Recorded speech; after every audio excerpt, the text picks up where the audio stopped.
Class 12 के board exam के syllabus में फिजिकल केमिस्ट्री का 3 चैप्टर है, केमिकल काइनेटिक्स, सॉल्यूशंस और इलेक्ट्रोकेमिस्ट्री। इस वीडियो में इन तीनों चैप्टर्स का प्रॉपरली रिवीजन कराया गया, थ्योरी का सारा फॉर्मूलाज, सारा फंडामेंटल, सारा डेरिवेशन, हर चीज प्रॉपरली एक्सप्लेन्ड है और बताया भी गया है कि ये सारा फॉर्मूलाज याद कर लीजिए, इससे न्यूमेरिकल क्वेश्चन पूछा जाएगा एग्जाम में। तो ठीक है, इस वीडियो को पूरा लास्ट तक देखो और अपने रिवीजन के प्रोसेस को बोर्ड एग्जाम के पहले प्रॉपरली कंप्लीट करो। इस चैप्टर में कुछ कंसंट्रेशन टर्म्स का डिस्कशन किया गया है शुरू में, जो कि बेसिकली क्लास 11th के जो फर्स्ट चैप्टर था स्टोइकियोमेट्री 1 उसी का पार्ट है। बट इस चैप्टर में बहुत काम का है ये सारा कंसंट्रेशन टर्म, तो पहले उसको हम जल्दी से देख लेते हैं कि कुछ इंपॉर्टेंट कंसंट्रेशन टर्म्स है। पहला टर्म है मोलारिटी। मोलारिटी क्या होता है? Number of moles of solute divide by volume of solution in litres. Then you have concentration term as, just a minute, molality, number of moles of solute divide by mass of solvent in kg. ये सब बहुत basic चीज आप लोग को पता होगा class 11 के नॉलेज से, अदरवाइज ये फॉर्मूलाज याद रखो, फॉर्मूला भी डायरेक्ट क्वेश्चन भी पूछेगा। Then you have mole fraction. अगर किसी सॉल्यूशन में सॉल्यूट है ए और सॉल्वेंट है बी, तो मोल फ्रैक्शन हम लोग निकालते हैं, उसका नंबर, जिसका मोल फ्रैक्शन निकालना है उसका number of moles divide by total number of moles. यानी कि अगर आपको ए का मोल फ्रैक्शन निकालना है सॉल्यूशन में, तो आप लिखेंगे उसको x a symbol for mole fraction of A. Numerator में लिखेंगे number of moles of A और नीचे में देखिए दोनों के नंबर ऑफ मोल्स का सम है, यानी कि total number of moles. Similarly mole fraction of B will be number of moles of B by total number of moles, और sum of mole fractions of all the components in a solution is equal to 1। तो ये formulas बस ध्यान रखना, molarity, molality, mole fraction. आगे बढ़ते हैं हम लोग, कंसंट्रेशन टर्म में बहुत टाइम नहीं लेना है हम लोग को। मास फ्रैक्शन, जैसे नाम से ही समझ में आ रहा है कि सॉल्यूट का अगर आपको एक सॉल्यूशन में परसेंटेज बाय मास या मास फ्रैक्शन निकालना है, तो mass of solute divide by total mass, ये फ्रैक्शन हो गया। और अगर परसेंटेज निकालना है तो इसी रेशियो को आप अगर 100 से मल्टीप्लाई कर देते हैं तो वहां से परसेंटेज निकल जाएगा। फ्रैक्शन निकालना है तो बस ये रेशियो, परसेंटेज निकालना है तो फ्रैक्शन मल्टीप्लाइड बाय 100। ठीक है। पार्ट्स पर मिलियन, पीपीएम अगर किसी का भी निकालना होगा इस सॉल्यूशन का, तो क्या करो, मास फ्रैक्शन पहले निकाल लो, mass fraction multiplied by 10 to the power 6, because 10 to the power 6 is the value of 1 million. तो पीपीएम का मतलब होता है कि 1 मिलियन पार्ट्स में उस सॉल्यूट का कितना पार्ट है, यानी कि सॉल्वेंट का अगर 1 मिलियन पार्ट्स है, 10 पावर 6 ग्राम्स है, तो उसमें सॉल्यूट का कितना ग्राम्स प्रेजेंट है। ठीक है। तो जैसे percentage is out of 100, ppm is out of 1 million, 10 power 6। तो मास फ्रैक्शन निकाल के 10 पावर 6 से मल्टीप्लाई कर दो। जनरली पीपीएम जो है वो यूज किया जाता है ऐसे सॉल्यूशन में जिसमें सॉल्यूट का परसेंटेज बहुत कम है, नेग्लिजिबल कंसंट्रेशन। जैसे मान करके चलिए एक बोतल पानी लिए, उसमें एक दाना नमक का डिसॉल्व कर लिए, तो कंसंट्रेशन नेग्लिजिबल होगा। वैसे केस में आप नॉर्मली मोलारिटी या मोलालिटी का वैल्यू निकालेंगे तो नेग्लिजिबल वैल्यू आएगा, पीपीएम निकालोगे तो थोड़ा ढंग का वैल्यू आएगा।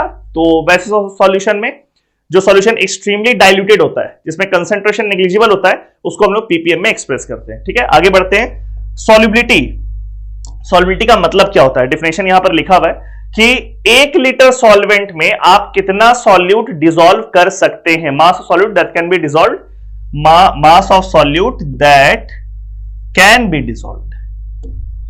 Dissolved in 1 litre solvent is called solubility. Solubility 2 unit में एक्सप्रेस किया जाता है, या तो मोल्स पर लीटर में या ग्राम्स पर लीटर में। मोल्स पर लीटर मतलब कितना मोल डिसॉल्व कर सकते हैं, ग्राम्स पर लीटर का मतलब कितना ग्राम सॉल्यूट का, कितना मास आप सॉल्यूट का डिसॉल्व कर सकते हैं। ठीक है। डिसॉल्व कर सकते हैं का मतलब क्या होता है कि उससे ज्यादा उस टेम्परेचर में अब आप नहीं घोल पाएंगे, सॉल्यूशन सैचुरेटेड बन चुका है। सैचुरेटेड का मतलब क्या होता है कि अब उस तापमान में, अब उस टेम्परेचर में और सॉल्यूट उसमें डिसॉल्व नहीं होगा। ठीक है। जितना मैक्सिमम हो सकता था उतना कर देंगे। तो अब हम लोग देखेंगे कि कितना हुआ है, and that is solubility. That maximum amount that can be dissolved in 1 litre solvent is called solubility. ठीक है।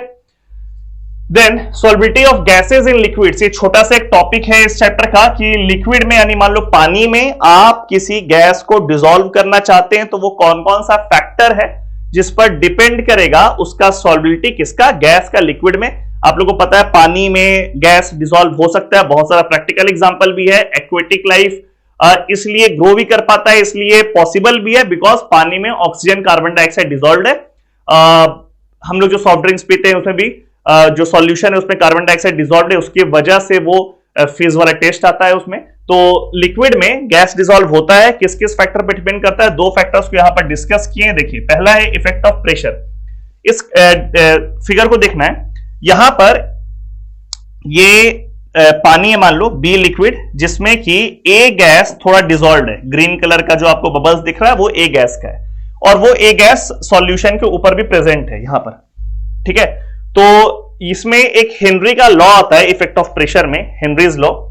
हेनरी के लॉ के अकॉर्डिंग ऐसा कुछ है कि solubility of gas increases with increase in partial pressure of gas. यहां पर देखिए, solubility of gas increases with increase in partial pressure of gas, यानी कि यहां ऊपर में सॉल्यूशन के ऊपर इस पॉइंट पर उस गैस का जितना भी प्रेशर है, partial pressure which is P, obviously ये गैस है तो partial pressure will be P A. Solution के ऊपर गैस का जितना भी पार्शियल प्रेशर है उसी के अकॉर्डिंग सॉल्युबिलिटी होगा। मतलब यहां पे अगर प्रेशर ज्यादा होगा गैस का तो वो गैस ज्यादा डिसॉल्व भी करेगा, यहां पे अगर प्रेशर कम होगा तो गैस कम डिसॉल्व करेगा, ठीक है। तो अगर यहां पिस्टन में आप ऊपर से प्रेशर लगा देते हैं तो पिस्टन थोड़ा सा नीचे जाएगा, जिस वजह से इस पार्ट में गैस का प्रेशर बढ़ जाएगा और वो गैस का सॉल्युबिलिटी भी इंक्रीज करेगा, तो सॉल्यूशन में भी गैस का सॉल्युबिलिटी बढ़ जाएगा। इसका एक प्रैक्टिकल एग्जांपल है सॉफ्ट ड्रिंक्स।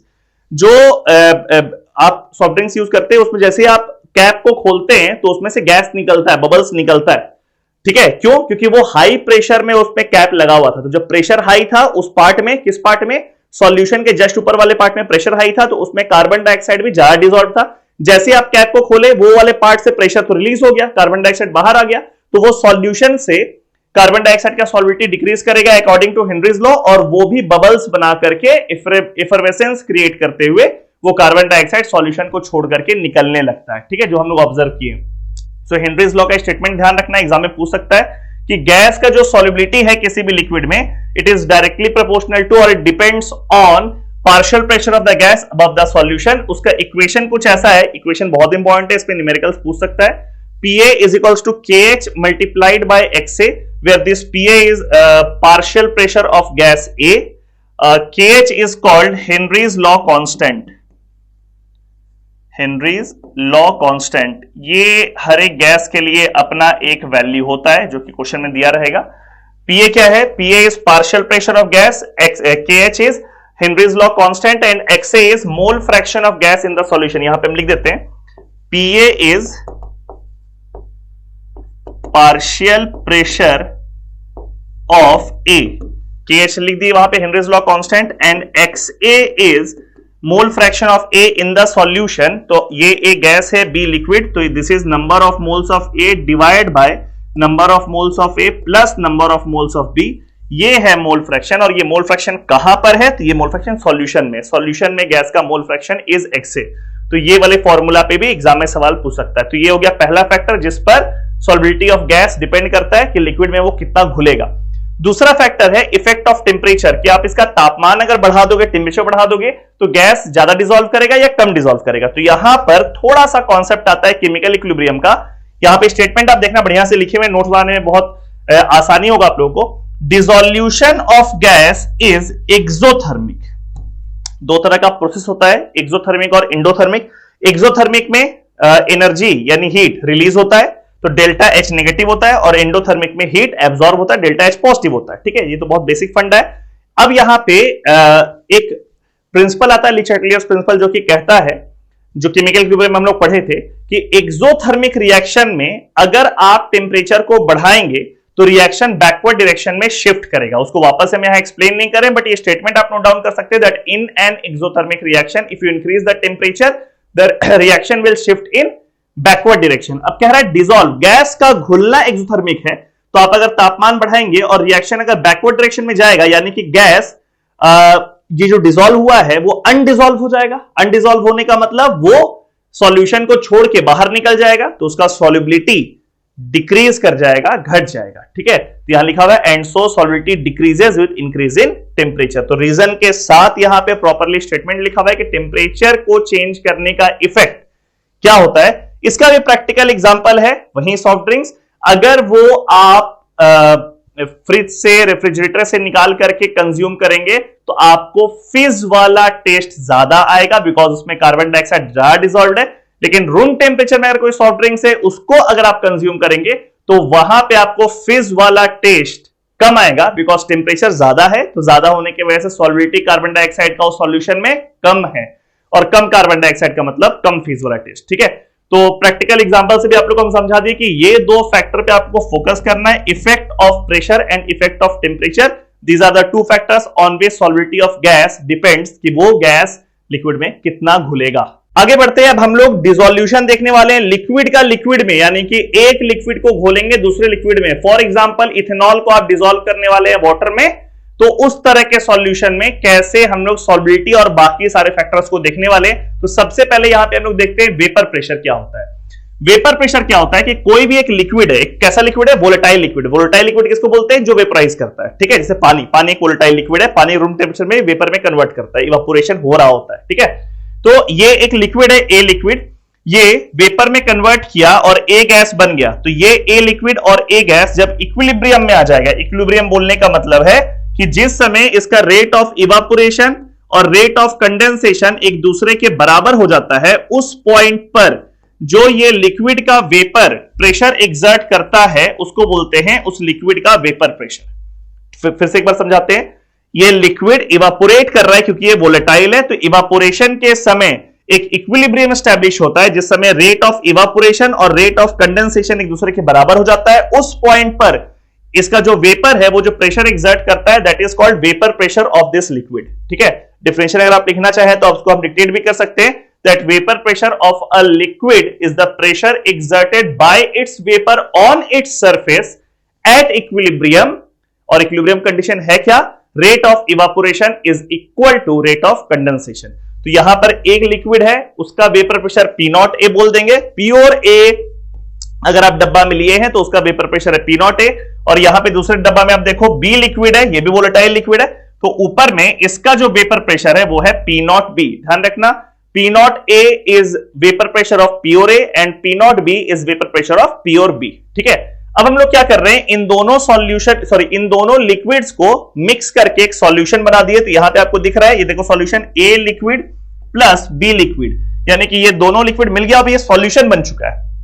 तो इसके वेपर में आप गौर से देखो, ए का भी वेपर प्रेजेंट है, ये ब्लू वाला, और येलो वाला वेपर से प्रेजेंट है, यानी कि बी का वेपर भी प्रेजेंट है। लेकिन अब ये सॉल्यूशन है, ये प्योर ए या प्योर बी है नहीं, तो यहां पे ए का वेपर प्रेशर पी नॉट ए नहीं होगा। पी नॉट ए कब था, जब प्योर था। यहां पे ए का वेपर प्रेशर है P A, this is called partial vapour pressure of A, और बी का वेपर प्रेशर है PB, which is called partial vapour pressure of B, और दोनों का sum is total vapour pressure जो इस सॉल्यूशन का है। ठीक है, तो ये पहले ये फंडा क्लियर होना चाहिए फिगर में कि जब प्योर ए था तो उस समय पी नॉट ए था, जब प्योर बी था तो पी नॉट बी था, जब सॉल्यूशन बन गया तो क्या हो गया, पी नॉट बी नहीं है, वो पी ए और पीबी है। अब ये पी ए और पीबी का वैल्यू कहां से आता है, तो ये आता है राउल्ट्स लॉ से। राउल्ट्स लॉ कहता है, ये इक्वेशन को याद रखेंगे, P A is equal to X A multiplied by P naught A. P A is partial vapour pressure of A is equal to X A. X A क्या है, X A is mole fraction of A in this solution. यहां नीचे solution में A का जो mole fraction है that is called X ए, यहां लिख भी दिए हम, X A and X B are mole fractions in the solution, and P naught is vapour pressure of pure A, जो कि एक कांस्टेंट टर्म है फॉर एनी लिक्विड। तो ये एक फॉर्मूला याद रखेंगे, पी ए क्या हो गया, सॉल्यूशन के वेपर में ए का पार्शियल वेपर प्रेशर, एक्स ए हो गया सॉल्यूशन में ए का मोल फ्रैक्शन, और पी नॉट ए हो गया कि अगर प्योर ए रहता तो उस समय उसका वेपर प्रेशर कितना होता है, जो कि हर लिक्विड का अपना एक कांस्टेंट वैल्यू होता है। ठीक है, similarly PB is equals to X B multiplied by P naught B, मतलब सबका सेम है, एंड पीटी यानी कि total vapour pressure is equals to PA plus PB, यहां पे लिखा हुआ है, तो पीए की जगह इसको और पीबी की जगह इसको लिख दिए। तो ये वाला जो फॉर्मूला निकल के आता है, that total vapour pressure is equals to P naught A X A plus P naught B X B, this is very important, और इस पे न्यूमेरिकल्स एग्जाम में पूछेगा, ध्यान रखना। एक्स ए, ये तो एक इक्वेशन हो ही गया, और एक इक्वेशन तो आपके पास रेडीमेड रेडी है, that X A plus X B का वैल्यू कितना रहेगा, 1। तो इसको भी हम लोग यूज कर लेंगे, और कोई न्यूमेरिकल आएगा तो सॉल्व कर लेंगे। एक्स ए और एक्स बी क्या है, मोल fraction of A and be in the solution. Similarly, if Ya and Yb are mole fractions of A and B in the vapor, जैसे यहां पर इस सॉल्यूशन में मोल फ्रैक्शन क्या है, इस सॉल्यूशन में मोल फ्रैक्शन है XA XB, तो ये जो वेपर फेज है यहां पे मान लीजिए मोल फ्रैक्शन है Ya और Yb, तो Ya और Yb का वैल्यू कैसे निकालेंगे, XA और XB का वैल्यू तो आप राउल्ट्स लॉ से निकाल लिए, इस इक्वेशन से निकाल लिए। Ya और Yb के लिए we will use Dalton's law, जो फिर से क्लास 11th में जो स्टेट्स ऑफ मैटर वाला चैप्टर है, गैसियस स्टेट वाला चैप्टर, उसमें आप पढ़े होंगे कि डाल्टन्स लॉ के अनुसार ये वाला फॉर्मूला आप याद रखेंगे। To calculate the value of YA you have to use this equation PA यानी कि partial vapour pressure of A divide by PT total vapour pressure, और YB के लिए PV बाय PT। ये क्लास 11 का पोर्शन, बट यहां पे हम मेंशन कर दिए, एग्जाम में सवाल पूछ सकता है। तो जो भी घेरा हुआ इक्वेशंस है वो सब का मीनिंग यहां पर है, सारे चीज को हम डिक्टेट भी कर दिए, और इस पर एग्जाम में न्यूमेरिकल्स आने का चांस है, बोर्ड एग्जाम में भी न्यूमेरिकल पूछता है इससे। आगे बढ़ते हैं हम लोग। अभी हम लोग बात करने वाले हैं कि जब आप सॉल्यूशन बना रहे होते हैं तो सॉल्यूशन दो तरह का बनता है ब्रॉडली, एक होता है आइडियल सॉल्यूशन, एक होता है नॉन आइडियल सॉल्यूशन, और फिर नॉन आइडियल सॉल्यूशन दो तरह का होता है, उसी का बात अभी करेंगे हम लोग, ठीक है। तो जब सॉल्यूशन बनता है तो मान लो सॉल्यूशन आइडियल बन गया। आइडियल सॉल्यूशन का मतलब क्या होता है? आइडियल सॉल्यूशन का मतलब है जो इस राउल्स लॉ को फॉलो करता है। अभी जो जस्ट पढ़े थे हम लोग, PT is equals to P0 XA plus P0 B XP को अगर कोई फॉलो कर रहा है तो वो सॉल्यूशन है आइडियल सॉल्यूशन, ठीक है। आइडियल सॉल्यूशन का ये कर्व देख लो, इस कर्व में ये वाला जो पॉइंट है ये है XA इक्वल्स टू 0, यानी कि इसमें सिर्फ A है, प्योर A, तो उस समय वेपर प्रेशर क्या हो जाएगा? P0A। और ये वाला जो पॉइंट है इसमें XA 0 है और XB 1 है, अगर XB 1 है तो वहां पर क्या है? सिर्फ B है, प्योर B, तो यहां पे वेपर प्रेशर हो जाएगा P0B, ठीक है। तो this is P0A, this is P0B, और इन दोनों को अगर हम कनेक्ट कर दें, इस व्हाइट वाले लाइन को आप देखो, ये है PT का लाइन, टोटल वेपर प्रेशर का लाइन। ये वाला पॉइंट से ये वाले P0B से जो आप कनेक्ट किए इसको आप लिखोगे PB, यानी कि ये है partial vapour pressure of B का लाइन, और ये वाले पॉइंट से जो P0A कनेक्टेड है दिस इज PA, यानी कि partial vapour pressure of A का लाइन है वो। तो ये कर्व भी आप याद रखेंगे, एग्जाम में ये वाला कर्व बनाने के लिए आपको बोल सकता है। तो ideal solution is the one in which the solution that follows Raoult's law, ठीक है। PT is equals to P0A XA plus P0 B XB। और भी कुछ प्रॉपर्टीज है, जैसे जब आप आइडियल सॉल्यूशन बनाते हैं तो डेल्टा H मिक्स का वैल्यू 0 है, यानी कि when you mix two liquids to form an ideal solution the mixing is neither endothermic nor exothermic, ठीक है। Similarly delta V mix equals to 0, there is no expansion और contraction, यानी कि आप दो लिक्विड मिला रहे हो, 100 ml मिलेगा, सॉल्यूशन बनेगा और सॉल्यूशन का वॉल्यूम हो जाएगा 200 ml, वो दोनों के बेसिक सम के बराबर होगा, ना उससे ज्यादा होगा ना उससे कम होगा, इसको बोलते हैं delta V mix equals to 0। So mixing is neither endothermic nor exothermic, heat is neither released nor absorbed, और वॉल्यूम में भी कोई चीज नहीं होता है, और वो राउल्स लॉ को फॉलो करता है। ऐसा सॉल्यूशन को बोलते हैं ideal solution.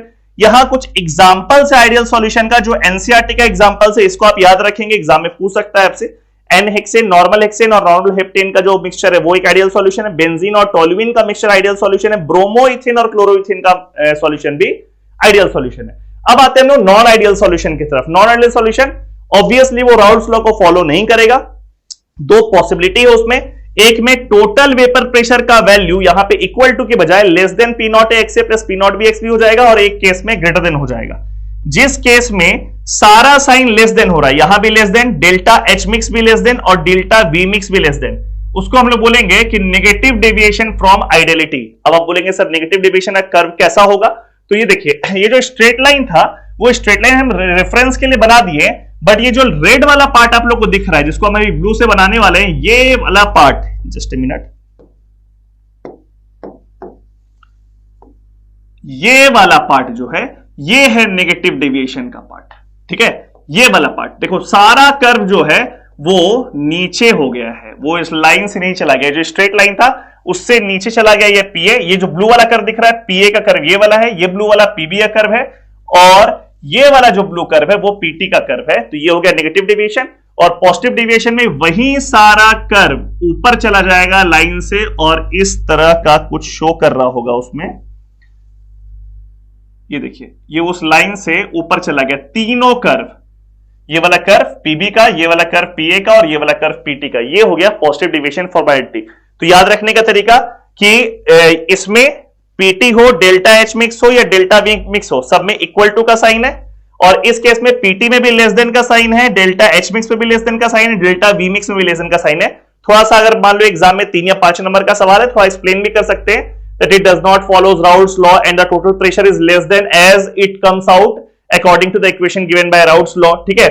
Delta H mix is less than 0, which means the mixing is exothermic in nature. Heat is released in the process of mixing. Delta V mix is less than 0, which means the addition on addition you'll observe a contraction in volume. If you add two liquids of 100 ml each, the total volume, the final volume will be less than 200 ml. ठीक है, इसका कुछ examples है, ये भी NCERT का example है, ethanol plus acetone, CH2 carbon disulphide plus acetone, ये सब याद कर लेना, एग्जाम में लिखोगे तो आंसर आपका कंप्लीट हो जाएगा। पॉजिटिव डेविएशन में सारा साइन जो है वो ग्रेटर देन 0 का है, तो यहां पर भी देखिए total pressure is greater than P naught X plus P naught B X P, which means the total pressure comes out to be higher than what comes out according to the equation given by Raoult's law. Delta H mix is greater than 0, which means the mixing is endothermic in nature and heat is absorbed. Delta V mix greater than 0, you'll observe a expansion in volume on mixing 100 ml and the final volume will be higher than 200 ml. ठीक है, इसका भी जो example है वो example NCERT वाला है, phenol plus aniline acetone plus chloroform. तो इसका फिगर याद रखो, इसका सारा इक्वेशंस याद रखो, बहुत काम का होगा। यहां पे एक छोटा सा टॉपिक आता है एजेट्रोपिक मिक्सचर। क्या होता है एजेट्रोपिक मिक्सचर? देखिए उसमें एक लाइन लिखे हुए, vaporises with no change in composition, यानी कि सॉल्यूशन का जो भी कंपोजिशन है वही वेपर का कंपोजिशन होगा। इसका मतलब क्या है कि XA is equal to YA. XA is mole fraction of A in the solution, YA is mole fraction of A in the vapor. तो जब हम कह रहे हैं कि वो वेपराइज कर रहा है बगैर चेंज इन कंपोजिशन के, तो दोनों का मोल फ्रैक्शन का वैल्यू सेम होगा। Similarly XB is equals to YB, ठीक है, तो कंपोजिशन चेंज नहीं करता है। पॉजिटिव डेविएशन फ्रॉम आइडियलिटी अगर होगा तो उसमें बनता है मिनिमम बॉइलिंग एजेट्रोप। याद रखना है, पॉजिटिव डेविएशन ऊपर जा रहा है कर्व, तो उसमें ऊपर जा रहा है तो वेपर प्रेशर बढ़ रहा है ना। पॉजिटिव डेविएशन में वेपर प्रेशर ज्यादा हो जाता है राउल्ट्स लॉ से, तो वेपर प्रेशर अगर बढ़ेगा तो उसका बॉइलिंग पॉइंट कम हो जाएगा, तो इसमें बनेगा मिनिमम बॉइलिंग एजेट्रोप। और वहीं अगर नेगेटिव डेविएशन है तो वेपर प्रेशर कम होगा और उसका बॉइलिंग पॉइंट बढ़ जाएगा, तो यहां पे बनेगा मैक्सिमम बॉइलिंग एजेट्रोप। यहां भी जो एग्जांपल आप लोगों को दिख रहा है वो एनसीईआरटी का एग्जांपल है। मिनिमम बॉइलिंग एजेट्रोप में इथेनॉल और पानी का solution with 95% bye volume of ethanol, 95% bye volume of ethanol forms minimum boiling azeotrope, and nitric acid plus water का जो solution है where 68% by mass of nitric acid is present, it forms maximum boiling azeotrope। और azeotrope होता क्या है? एक ऐसा mixture जो कि बगैर कंपोजिशन को चेंज किए वेपोराइज करता है। अब बारी आता है कॉलिगेटिव प्रॉपर्टीज का। तो सबसे पहले हम लोग ये जानते हैं कॉलिगेटिव प्रॉपर्टीज बोलते किसको है। तो अगर किसी वोलेटाइल सॉल्वेंट में नॉन वोलेटाइल सॉल्यूट आप डाल देते हैं, वोलेटाइल सॉल्वेंट क्या हुआ? जो वेपोराइज कर सकता है। थोड़ा सा और उसको इलेबोरेट करते हैं, ऐसा कोई भी कंपोनेंट जो अपना फेज को चेंज कर सकता है, यानी कि उसको आप गर्म करेंगे तो वेपर में कन्वर्ट करेगा, उसको ठंडा आप करेंगे और वो फ्रीज कर जाएगा अगर, तो वो होता है वोलेटाइल। और जो अपना फेज को चेंज नहीं करेगा वो होता है नॉन वोलेटाइल। ठीक है, तो अगर आप नॉन वोलेटाइल सॉल्यूट को डालते हैं वोलेटाइल सॉल्वेंट में, यानी कि आप नमक को डाल देते हैं पानी में, ये एग्जांपल है उसका, तो वैसे केस में देयर आर सर्टेन प्रॉपर्टीज जो कि सॉल्यूट के नेचर पे डिपेंड नहीं करता है, does not depend on nature of solute but on amount of solute. यानी सिर्फ किस चीज पर डिपेंड करता है कि आप कितना सॉल्यूट डालें, कंसंट्रेशन पे डिपेंड करता है। इस बात से उसको कोई मतलब नहीं है कि उसमें सॉल्यूट कौन सा है। यानी कि दो सॉल्यूशन का बात करो जिसमें कि सॉल्वेंट और सॉल्यूट का अमाउंट सेम है, तो उसमें कॉलिगेटिव प्रॉपर्टीज का वैल्यू सेम रहेगा इररिस्पेक्टिव कि वो दोनों में सॉल्यूट क्या क्या है। ठीक है, colligative properties does not depend on nature of solute, it depends only on the amount of solute, and colligative properties arises when a non-volatile solute is added to a volatile solvent। ठीक है, पहला colligative property है relative lowering in vapour pressure, यानी कि एक volatile solvent में अगर आप नॉन वोलेटाइल सॉल्यूट डालते हैं तो ओवरऑल वेपर प्रेशर जो है वो डिक्रीज कर जाता है। कैसे डिक्रीज करता है, यहां पे देखिए, यहां पर भी जो हम लोग पढ़ने वाले इसको भी हम लोग राउल्ट्स लॉ ही बोलते हैं। यानी कि बेसिकली राउल्ट्स लॉ दो तरह का होता है, एक राउल्ट्स लॉ जो हम लोग आइडियल सॉल्यूशन में पढ़े थे और एक यहां पे कॉलिगेटिव प्रॉपर्टी में रिलेटिव लोअरिंग वेपर प्रेशर। देखिए एक डब्बा में ए लिक्विड है, वोलेटाइल लिक्विड है ये, तो ऊपर में ऑब्वियसली P0A होगा इसका वेपर प्रेशर। इसमें हम डाल दिए B, B इज एडेड, और ये B जो है ये है non volatile, non volatile component इसमें हम ऐड कर दिए, तो अब ये बन गया सॉल्यूशन। सॉल्यूशन में क्या है, A और B दोनों है, और क्योंकि B नॉन वोलेटाइल है तो B तो वेपर में रहेगा नहीं, वेपर में सिर्फ कौन रहेगा, A। उसमें राउल्ट्स लॉ लगाएंगे तो आपको पता है PA यानी कि partial vapour pressure of A is P0A XA। PB का वैल्यू क्या होगा 0 बिकॉज बी नॉन वोलेटाइल है। ठीक है, तो देखिए शुरुआत में यहां पर प्रेशर था पी नॉट ए, अभी यहां पे प्रेशर है पीए, और आपको पता है कि पीए का वैल्यू पी नॉट ए से कम होता है बिकॉज एक्सए का वैल्यू 1 से कम होता है। तो यहां पे नॉन वोलेटाइल सॉल्यूट डालने से इसका वेपर प्रेशर डिक्रीज कर गया। तो यहां पे relative lowering in vapour pressure is initial vapour pressure which was P naught A minus अभी जितना वेपर प्रेशर है PA divide by initial vapour pressure. Relative lowering है यानी कि लोअरिंग कितना घटा divide by initial vapour pressure. So P naught A minus PA by P naught A is relative lowering in vapour pressure, जिसमें कि इस PA की जगह पी नॉट एक्स से पुट कर सकते हैं, जैसे ये वाला वैल्यू हम पुट किए, अब पी नॉट ए कट जाएगा 1 minus X equals to X B. तो ये आप लोग को याद रखना है that relative lowering in vapour pressure which is P naught A minus PA divide by P naught A is equal to mole fraction of non-volatile component in the solution which is XB। ठीक है, ये वाला equation याद रखना है, इस पे सवाल बन सकता है एग्जाम में। क्या इक्वेशन यहाँ पे हम पूरा लिख देते हैं, P naught A minus P A divide by P naught A is equals to X B and this X B is equals to number of moles of B divide by number of moles of A plus number of moles of B. तो ये equation को आप याद रखेंगे, और इसमें एक condition भी आप लोग को बता देते हैं कि अगर सॉल्यूशन बहुत डाइल्यूट है तो वैसे केस में सॉल्वेंट बहुत ज्यादा है सॉल्यूट बहुत कम है, तो सॉल्यूट के अमाउंट को सॉल्वेंट के सामने नेग्लेक्ट कर देंगे और Na प्लस Nb को अप्रोक्सीमेटली हम लोग Na लिख देंगे। ऐसा कब, जब सॉल्यूशन बहुत डाइल्यूट है तो। ठीक है, आगे बढ़ते हैं। अगला कॉलिगेटिव प्रॉपर्टी है एलिवेशन बॉइलिंग पॉइंट, और उसके अगला कॉलिगेटिव प्रॉपर्टी है डिप्रेशन इन फ्रीजिंग पॉइंट। इन दोनों को पहले हम समझा देते हैं होता क्या है। जैसे प्योर वाटर का बॉइलिंग पॉइंट है 100 डिग्री सेल्सियस और फ्रीजिंग पॉइंट है 0 डिग्री सेल्सियस। ठीक है, अब उसमें अगर आप एक नॉन वोलेटाइल सॉल्यूट डाल देते हैं, फॉर एग्जांपल सॉल्ट, तो थ्योरी के अनुसार और एक्चुअल प्रैक्टिकल ऑब्जर्वेशन के अनुसार भी जो होता है वो कुछ ऐसा होता है कि अब जो सॉल्यूशन बना है जिसमें आप पानी में नमक डाल चुके हैं, उस सॉल्यूशन का बॉइलिंग पॉइंट 100 डिग्री सेल्सियस नहीं होगा, उस सॉल्यूशन का बॉइलिंग पॉइंट 100 डिग्री सेल्सियस से ज्यादा होगा, उसी को बोलते हैं एलिवेशन बॉइलिंग पॉइंट। सिमिलरली अब वो जो सॉल्यूशन बना है उसका फ्रीजिंग पॉइंट 0 डिग्री सेल्सियस नहीं होगा, उसका फ्रीजिंग पॉइंट 0 डिग्री सेल्सियस से कम होगा, उसको बोलेंगे depression freezing point, which means that on addition of a non volatile solute in volatile solvent boiling point of the solvent increases, which means boiling point of the solution is higher than boiling point of solvent, and freezing point of solution is less than freezing point of solvent. Take it into consideration or example as water as solvent. तो वैसे case में boiling point solution का 100 degree Celsius से ऊपर हो जाएगा और freezing point 0 degree से कम हो जाएगा। ठीक है, यहाँ पे कुछ फॉर्मूलाज है जो बहुत काम का है, उससे न्यूमेरिकल एग्जाम में आने का बहुत चांस है। एक ये वाला फॉर्मूला आप देखो, delta TB is equals to M into KB. This delta TB is elevation boiling point, this M is molality. Molality क्या होता है, शुरू में हम लोग बात की इस चैप्टर के। ठीक है, number of moles of solute divide by weight of solvent in KG, and this KB is a constant which is called boiling point elevation constant और मोलर एलिवेशन कांस्टेंट और इब्यूलियोस्कोपिक कांस्टेंट। ये तीन तरह का नाम इसका होता है, जो हम तीनों यहां पर लिख दिए हैं। तो क्वेश्चन में मान लो केबी दिया हुआ है, मोलारिटी दिया, तो डेल्टा टीबी आप कैलकुलेट करेंगे, आइदर वे कोई भी दो चीज दिया रहेगा, तीसरी चीज निकाल लोगे। ये जो केबी है इब्यूलियोस्कोपिक कांस्टेंट, उसके लिए एक इक्वेशन है आपके पास which is mRTB square divided by 1000 delta H vaporization. This m is molar mass of the solvent, because ये Kb किसका प्रॉपर्टी है, Kb है सॉल्वेंट का प्रॉपर्टी। वैसे भी कॉलिगेटिव प्रॉपर्टी पढ़ रहे हैं तो सॉल्यूट से कोई मतलब है नहीं हम लोग को, सॉल्यूट के नेचर से, तो डिफिनेशन ही है उसका। तो ये Kb किसका प्रॉपर्टी है, Kb सॉल्वेंट का। मान लो पानी सॉल्वेंट है तो ये Kb पानी का Kb है। ठीक है, this m is molecular mass of solvent, r universal gas constant जिसका SI यूनिट वहां पे देखो लिखा हुआ है 8.314 जूल पर मोल पर kelvin, and delta H vaporisation is enthalpy of vaporisation of solvent. ठीक है, अगर पानी सॉल्वेंट है तो this delta H vaporisation is enthalpy of vaporisation of water, this is enthalpy of vaporisation.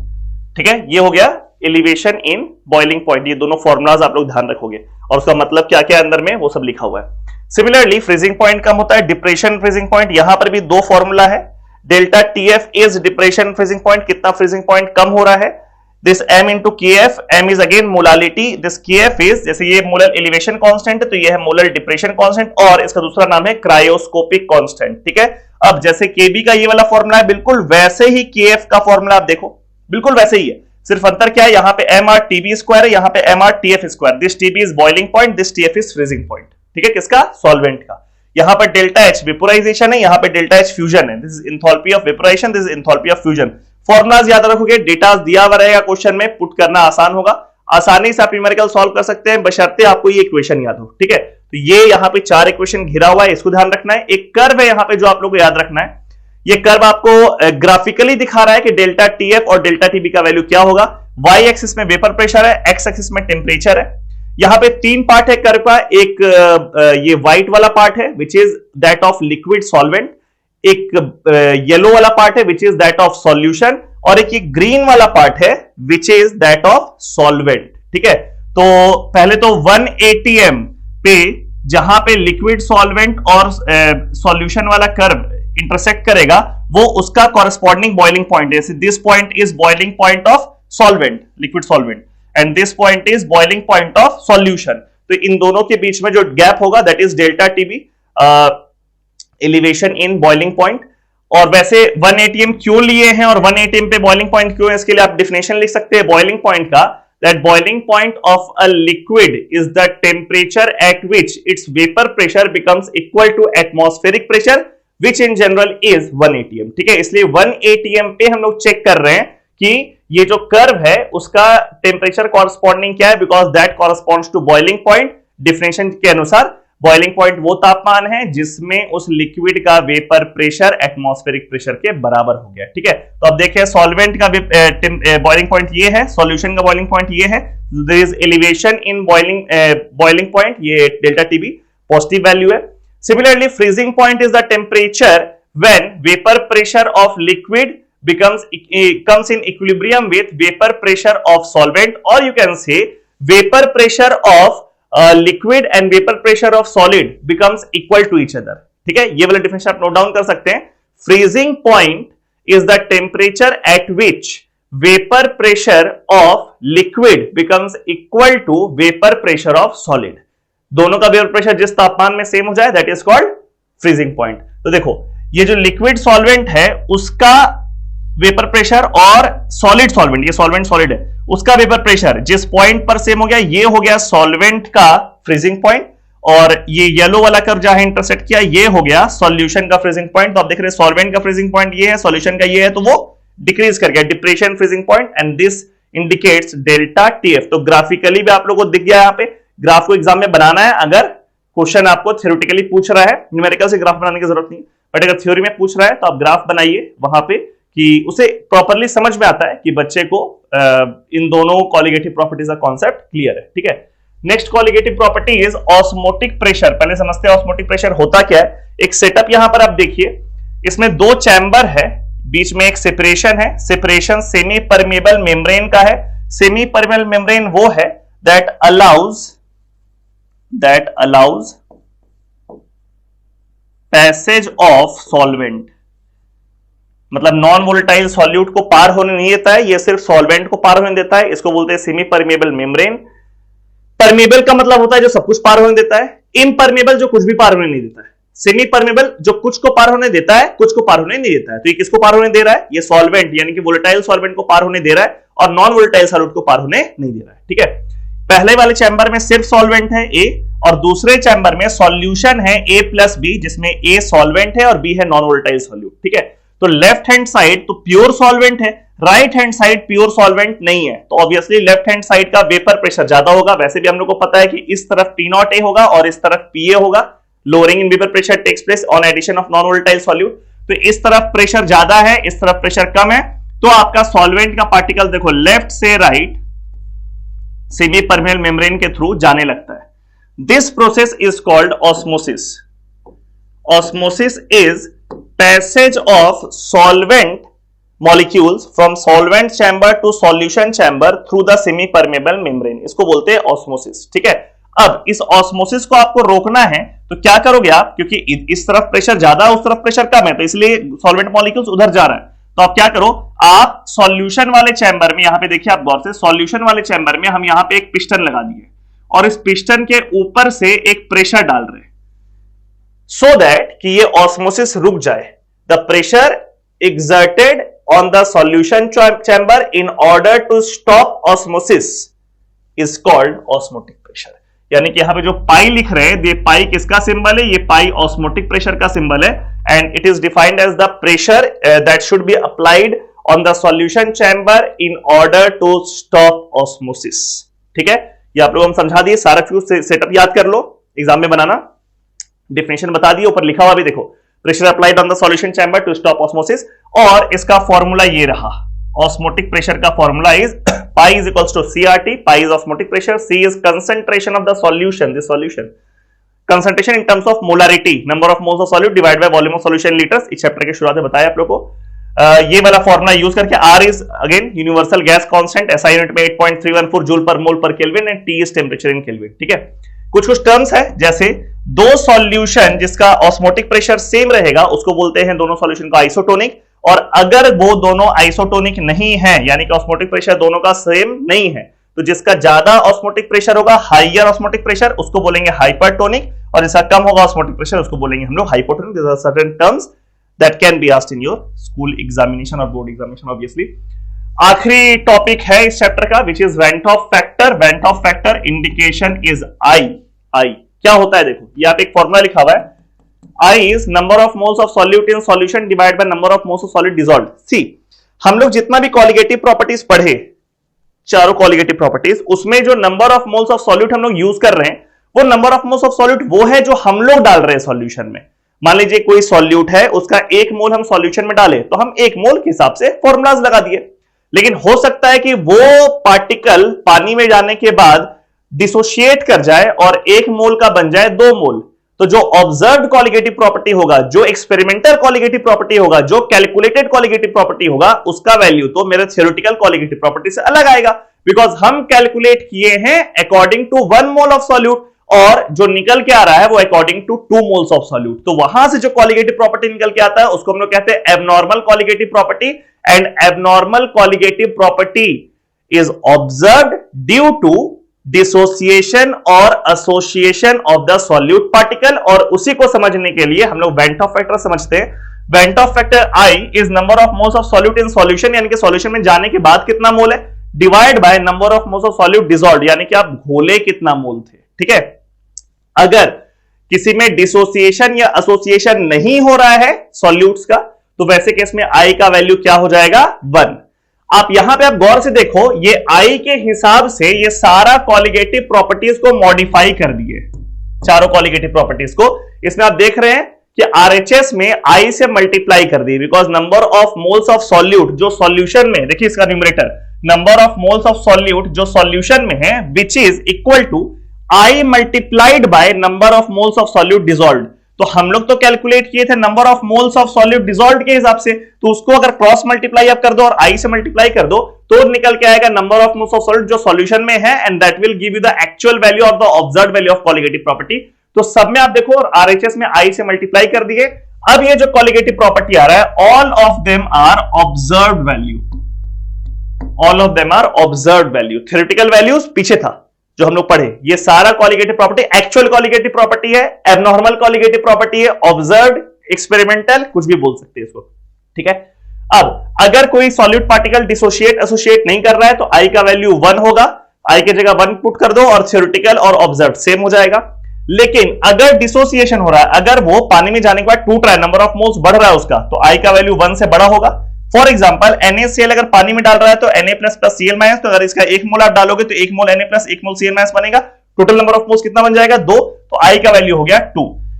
K2SO4 को अगर आप लो, इसको अगर आप डिसोशिएट करो तो ये ब्रेक करेगा 2K+ और SO4 2-, यानी कि एक अगर K2SO4 लेकर के आए तो 2 मोल पोटेशियम का आयन और 1 मोल सल्फेट का बनेगा। टोटल नंबर ऑफ मोल्स 3 बनेगा, तो यहाँ पे I का वैल्यू हो गया 3। तो डिसोसिएशन में आप देख रहे हैं I का वैल्यू 1 से बड़ा है, वैल्यूज पुट करके will get the value of observed colligative property. Association अगर होगा यानी कि जुड़ेगा मॉलिक्यूल्स पानी में जाने के बाद या सॉल्वेंट में जाने के बाद, तो I का वैल्यू 1 से छोटा हो जाएगा। फॉर एग्जांपल अगर कोई भी आप कार्बोक्सिलिक एसिड लेते हैं तो उसको अगर आप बेंजीन में डालते हैं, which means benzene is acting as solvent, तो वहां पर एसोसिएशन होता है। देखो इसका 2 मोल आप लेकर के आए और पानी में जाने के बाद वो एसोसिएट करके 1 मोल बन गया। This association takes place due to formation of intermolecular H bonding. और यहां पे 2 मोल आप लेके आए, 1 मोल बन गया, तो I का वैल्यू 1/2 हो गया, 1 से छोटा। तो डिसोसिएशन में 1 से बड़ा, एसोसिएशन में 1 से छोटा। और अगर डिसोशिएट एसोसिएट कुछ भी नहीं कर रहा है आपका सॉल्यूट पार्टिकल्स, तो वैसे केस में I का वैल्यू हो जाएगा 1। कॉरेस्पॉन्डिंगली आपका ऑब्जर्व्ड वैल्यू थ्योरेटिकल वैल्यू से डिफर कर सकता है, नहीं कर सकता है, करेगा डिसोसिएशन एसोसिएशन वाले केस में, नहीं करेगा अगर आपका सॉलिड पार्टिकल्स ना डिसोशिएट कर रहा है ना एसोसिएट कर रहा है। तो इलेक्ट्रोकेमिस्ट्री का शुरुआत हम लोग करते हैं इलेक्ट्रोकेमिकल सेल से।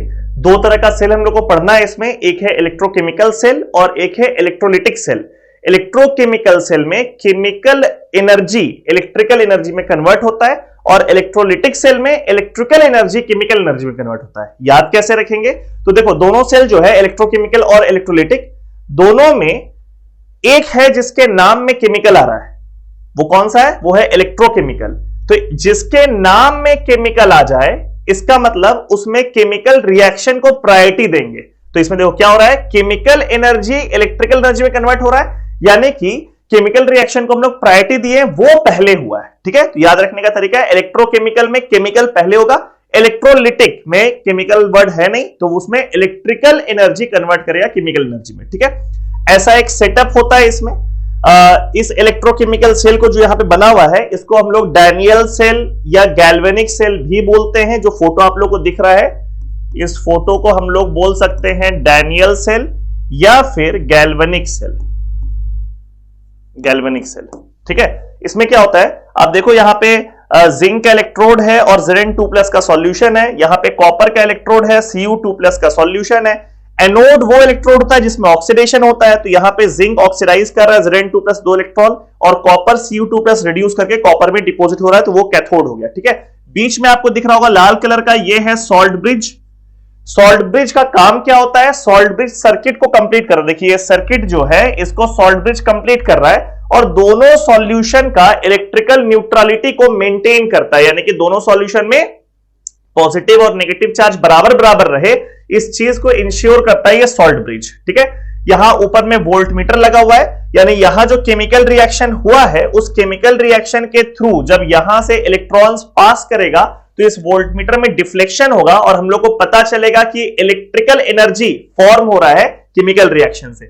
इस इलेक्ट्रोकेमिकल सेल में एक्चुअली क्या हो रहा है, केमिकल रिएक्शन हो रहा है पहले और फिर उससे इलेक्ट्रिकल एनर्जी फॉर्म हो रहा है, यानी कि इसमें वो रिएक्शन हो रहा है ऐसा रेडॉक्स रिएक्शन जो कि स्पॉन्टेनियस है। स्पॉन्टेनियस मतलब कि उसको करने के लिए आपको बाहर से कोई ताकत नहीं लगाना है, वो रिएक्शन खुद ब खुद होगा। ठीक है, तो ये जो दो रिएक्शन है, जिंक का ऑक्सीडेशन और Cu2+ का रिडक्शन, ये खुद ब खुद हो रहा है। और कैसे हम लोगों को पता चलेगा खुद ब खुद हो रहा है, तो ये हम लोग प्रॉपर कैलकुलेशन से देखेंगे। यहां पे देखिए, अब इस इलेक्ट्रोकेमिकल सेल में ये जो केमिकल रिएक्शन हो रहा है इसके वजह से इलेक्ट्रिसिटी प्रोड्यूस होगा और वो जो डिफ्लेक्शन आएगा वोल्ट मीटर में, इसको हम लोग कहते हैं ई सेल।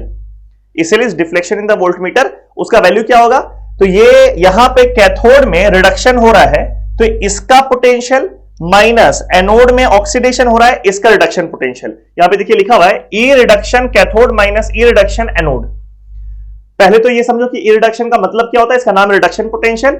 और कैथोड माइनस एनोड क्यों किए, बिकॉज हम लोग ई रिडक्शन यूज कर रहे हैं तो कैथोड में एक्चुअली रिडक्शन हो रहा है तो इसलिए उसका वैल्यू पॉजिटिव लेंगे। और एनोड में यहां पे देखो ऑक्सीडेशन हो रहा है और यहां पे हम लोग यूज कर रहे हैं ई रिडक्शन, तो इसलिए यहां पे हम लोग माइनस ले लिए। ठीक है, तो ये याद रखना है, E reduction cathode minus E reduction anode is deflection in this volt meter. और इस केस में कैथोड में है Cu2+ से Cu और एनोड में है Zn से Zn2+। तो यहां पे हम लोग क्या लिख रहे हैं, E Cu2+ से Cu, और यहां पे मेरे को लिखना था Zn से Zn2+, लेकिन क्योंकि यहां पे E रिडक्शन है तो यहां पे हम क्या लिख दिए, Zn2+ से Zn, और इसलिए यहां पे माइनस साइन लगाए। ठीक है, ये क्लियर होना चाहिए। अब वो अगर यहां पे Zn से Zn2+ लिखा होता तो यहां प्लस लगाते बिकॉज वो ऑक्सीडेशन पोटेंशियल होता। यहां Zn2+ से Zn है यानी कि रिडक्शन पोटेंशियल है और एनोड में होता ऑक्सीडेशन है, इसलिए यहां पे साइन क्या लगाए, माइनस। ठीक है, अगर ये ई सेल का वैल्यू यानी कि वोल्टमीटर में जो डिफ्लेक्शन है उसका वैल्यू पॉजिटिव निकल करके आता है, यानी कि ये सेल स्पॉन्टेनियस है, ये जो रिएक्शन हो रहा है रिडॉक्स रिएक्शन वो स्पॉन्टेनियस है, और यहां पर ये वोल्टमीटर का डिफ्लेक्शन आपको बताएगा कि भाई आप एक स्पॉन्टेनियस रिडॉक्स रिएक्शन से केमिकल एनर्जी को इलेक्ट्रिकल एनर्जी में कन्वर्ट कर चुके हैं। ठीक है, तो कब एक इलेक्ट्रोकेमिकल सेल स्पॉन्टेनियस होता है, जब ई सेल का वैल्यू हो जाता है पॉजिटिव। ठीक है, then there is a term which is called E not cell. E not cell क्या होता है, वो ई सेल के जैसा ही है but under standard condition. Standard condition का मतलब जब ये दोनों का कंसंट्रेशन 1 m हो, 1 मोलर, मोलारिटी उसका कितना हो जाएगा 1, तो वैसे केस में जो डिफ्लेक्शन होगा उसको बोलेंगे ई नॉट। तो हर जगह यहां देखो जैसे यहां ई सेल का इक्वेशन था वैसे ई नॉट सेल का इक्वेशन हो गया, और ई नॉट का वैल्यू फिक्स होता है किसी भी हाफ सेल के लिए, ई नॉट का वैल्यू फिक्स होता है। जैसे कॉपर हाफ सेल का Cu2 प्लस से Cu का ई नॉट रिडक्शन 0.34 है, Zn2 प्लस से Zn का 0.76 है, तो the value of E not is 1.1 volts. बहुत काम का है ये ई नॉट का वैल्यू, ये वैल्यू आपको याद नहीं रखना है, वो एग्जाम में आपको दिया रहेगा, ये सारा वैल्यूज पुट करके बस निकालना होगा आपको। जैसे इसका ई नॉट दे दिया, इसका ई नॉट दे दिया, और आपसे पूछेगा कि ओवरऑल इस सेल का ई नॉट का वैल्यू क्या है, तो ये बेसिक सा कैलकुलेशन करके आप 1.1 वोल्ट्स निकालेंगे, और इसके बाद हम लोग इस ई सेल का वैल्यू को और इस ई नॉट सेल के वैल्यू को आपस में लिंक करेंगे। देखो कैसे लिंक कर रहे हैं यहाँ पे, तो यहां पे आप देखिए, ये जो एक और बात यहां बताना है, ये जो ई नॉट का वैल्यू आप लिखे हैं Cu2 प्लस से Cu का वैल्यू 0.34 या Zn2 प्लस से Zn2 का वैल्यू Zn का वैल्यू 0.76, ये वैल्यू आया कहां से? तो इसके पीछे का एक छोटा सा थ्योरी जो आप नोट डाउन कर सकते हैं कि ये जो H प्लस H2 का रिडक्शन पोटेंशियल है, H प्लस जब H2 में कन्वर्ट करता है, रिड्यूस करता है, उसका ई नॉट का वैल्यू, उसका स्टैंडर्ड रिडक्शन पोटेंशियल का वैल्यू हम लोग 0 वोल्ट्स ऐसा अज्यूम कर लेते हैं। इसको क्या बोलते हैं? Standard hydrogen electrode. तो ऐसा अज्यूम किया हुआ है दैट स्टैंडर्ड हाइड्रोजन इलेक्ट्रोड का जो ई नॉट का वैल्यू है वो है 0 वोल्ट्स, और इसी के रेफरेंस से, इसी के कॉरेस्पॉन्डिंग बाकी सारे हाफ सेल का ई नॉट का वैल्यू को कैलकुलेट किया जाता है एक्सपेरिमेंटली, और वो हम लोगों को क्वेश्चन में दिया होगा, या आप किताब में भी देखोगे, एनसीईआरटी में प्रॉपर अपेंडिक्स बना करके लिखा रहता है कि हर एक हाफ सेल का ई नॉट का वैल्यू क्या होता है। वो ई नॉट का वैल्यू कैसे आया है? तो वो ई नॉट का वैल्यू इसके कॉरेस्पॉन्डिंग आया है, स्टैंडर्ड हाइड्रोजन इलेक्ट्रोड का ई नॉट का वैल्यू को 0 वोल्ट्स अज्यूम किया गया है, माना गया है, ठीक है। अब यहां पे एक इक्वेशन है, delta G is equals to minus NF E cell और delta G not is equals to minus NF E not cell. ये केमिकल इक्विलिब्रियम और इलेक्ट्रोकेमिस्ट्री को कंबाइन करते हुए इक्वेशन है जो आपको याद रखना है। घेरा हुआ इक्वेशन जो भी आपको मिलेगा वो आपको याद करना है, ठीक है। डेल्टा जी इसका मतलब होता है Gibbs free energy, Gibbs free energy change, this is called Gibbs free energy change. NF E cell, N क्या है? N है number of moles of electrons involved in that reaction. जैसे मान लो कि इस रिएक्शन का बात करो तो इसके लिए, इन दोनों के लिए N का वैल्यू है 2, यहां भी 2 है, यहां भी 2 है, तो इन दोनों के लिए N का वैल्यू हो गया 2, ठीक है। F इज कॉल्ड फैराडे, और F का जो वैल्यू होता है दिस इज 96500 कूलम। होता क्या है ये वैल्यू? तो एक मोल इलेक्ट्रॉन जितना नेट चार्ज को कैरी करता है that is called 1 Faraday, and the value of that charge is 96500 coulomb, ठीक है। तो delta G Gibbs free energy change, N is number of moles of electrons involved in the reaction, F is equivalent to 96500 coulomb which is 1 Faraday, and E cell अभी आप लोग को हम बताए ही। तो ये डेल्टा जी यहां से निकल गया, डेल्टा जी नॉट निकल गया। Then there is a equation which comes from chemical equilibrium, and the equation is delta G is equals to delta G naught plus RT ln Q। Q क्या यहां पे है? Q is called reaction quotient. कैसे निकलता है value? तो देखिए, जैसे ये एक रिएक्शन है, उस डैनियल सेल का ओवरऑल रिएक्शन, तो इसके लिए Q का वैल्यू है प्रोडक्ट का कंसंट्रेशन डिवाइड बाय रिएक्टेंट का कंसंट्रेशन। केमिकल इक्विलिब्रियम क्लास 11 का आप लोगों को याद होगा, तो वहां पे इक्विलिब्रियम कांस्टेंट और रिएक्शन कोशेंट का टर्म आया था। तो प्रोडक्ट का कंसंट्रेशन डिवाइड बाय रिएक्टेंट का कंसंट्रेशन, जिसमें कि प्योर सॉलिड अगर कोई है या प्योर लिक्विड कोई है तो उसका कंसंट्रेशन कांस्टेंट होता है, और उसको हम लोग रिएक्शन कोशेंट या इक्विलिब्रियम कांस्टेंट में मेंशन नहीं करते हैं, ठीक है। तो यहां पे हम लोग सॉलिड वाले को मेंशन नहीं करेंगे, सिर्फ किसको मेंशन करेंगे? इस एक्वस वाले को मेंशन करेंगे, Zn2 प्लस को, यहां पे Cu2 प्लस को। Product divide by reactant will give you reaction quotient, this is reaction quotient. This T is temperature in kelvin, R is universal gas constant, और डेल्टा जी नॉट और delta जी तो यहां पे आ ही गया। अब इस डेल्टा जी के जगह ये वाला वैल्यू पुट करेंगे, डेल्टा जी नॉट के जगह ये वाला पुट करेंगे, और उसको प्रॉपरली सॉल्व जब हम लोग कर लेंगे, सॉल्व कर लेंगे, ई सेल अलग, ई नॉट सेल सब पुट करके, तो ये एक इक्वेशन निकल करके आता है। ये ऊपर वाला इक्वेशन ध्यान देंगे, E cell is equals to E not cell minus RT by NF log Q। This is Nernst equation, basically this is also Nernst equation. और ये नीचे वाला इक्वेशन इज बेसिकली, इस इक्वेशन में जब हम लोग टेम्परेचर को, रूम टेम्परेचर पुट कर देते हैं 298 केल्विन, R का वैल्यू SI यूनिट में 8.314 पुट कर देते हैं, F का वैल्यू ये वाला पुट कर देते हैं, तो सब कुछ सॉल्व करने के बाद ऐसा इक्वेशन निकल करके आता है। यहां पे एक छोटा सा करेक्शन करेंगे हम लोग कि इस जगह पे ये वाले इक्वेशन में यहां पे ln होता है, log नहीं, यहां पे होता है ln, ये वाला ln आता है। जब ln को log में कन्वर्ट करते हैं तो 2.303 से मल्टीप्लाई करते हैं, और बाकी सारे कांस्टेंट्स का वैल्यू पुट करने के बाद ये वाला वैल्यू निकल के आता है E cell is equals to E not cell minus 0.059 by n log Q। ध्यान रखना है कि ये वाला जो नीचे वाला इक्वेशन है ये ज्यादा यूज होता है क्वेश्चन को सॉल्व करने के लिए, लेकिन अगर किसी क्वेश्चन में टेम्परेचर 298 केल्विन नहीं दिया हुआ है, कोई और टेम्परेचर दिया हुआ है, तो वैसे केस में ये नीचे वाला इक्वेशन नहीं यूज करना, गलत आंसर आ जाएगा।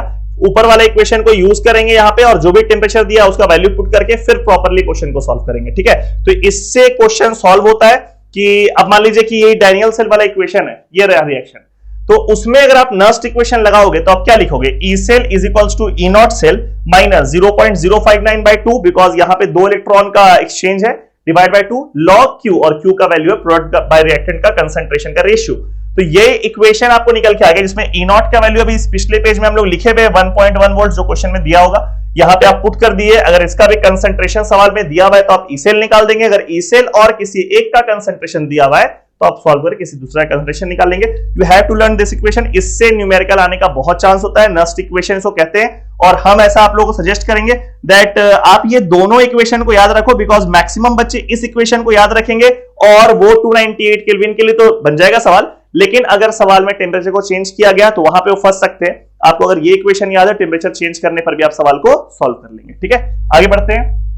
अब ये देखिए, यहां से हम लोग क्या करने वाले हैं, इक्विलिब्रियम कांस्टेंट का वैल्यू डिराइव करने की कोशिश करेंगे। ये नस्ट इक्वेशन है 298 केल्विन पर, T is equals to 298 kelvin पे, this is the Nernst equation.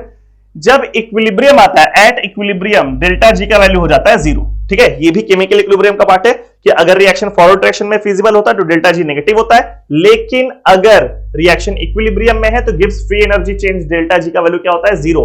और अगर डेल्टा जी 0 है तो ऑब्वियसली ई सेल का वैल्यू भी 0 हो जाएगा, बिकॉज डेल्टा जी क्या हो गया, minus NF E cell. So if this is 0, this is also 0।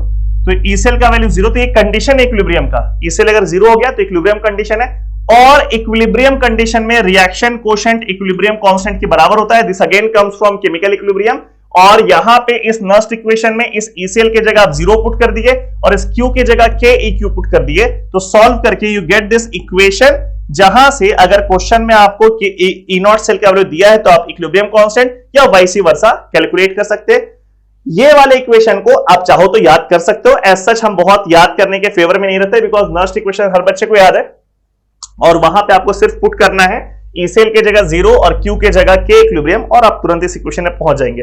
So you can either learn this equation और you can derive in 2 steps from Nernst equation if the question comes, ठीक है। आगे बढ़ते हैं।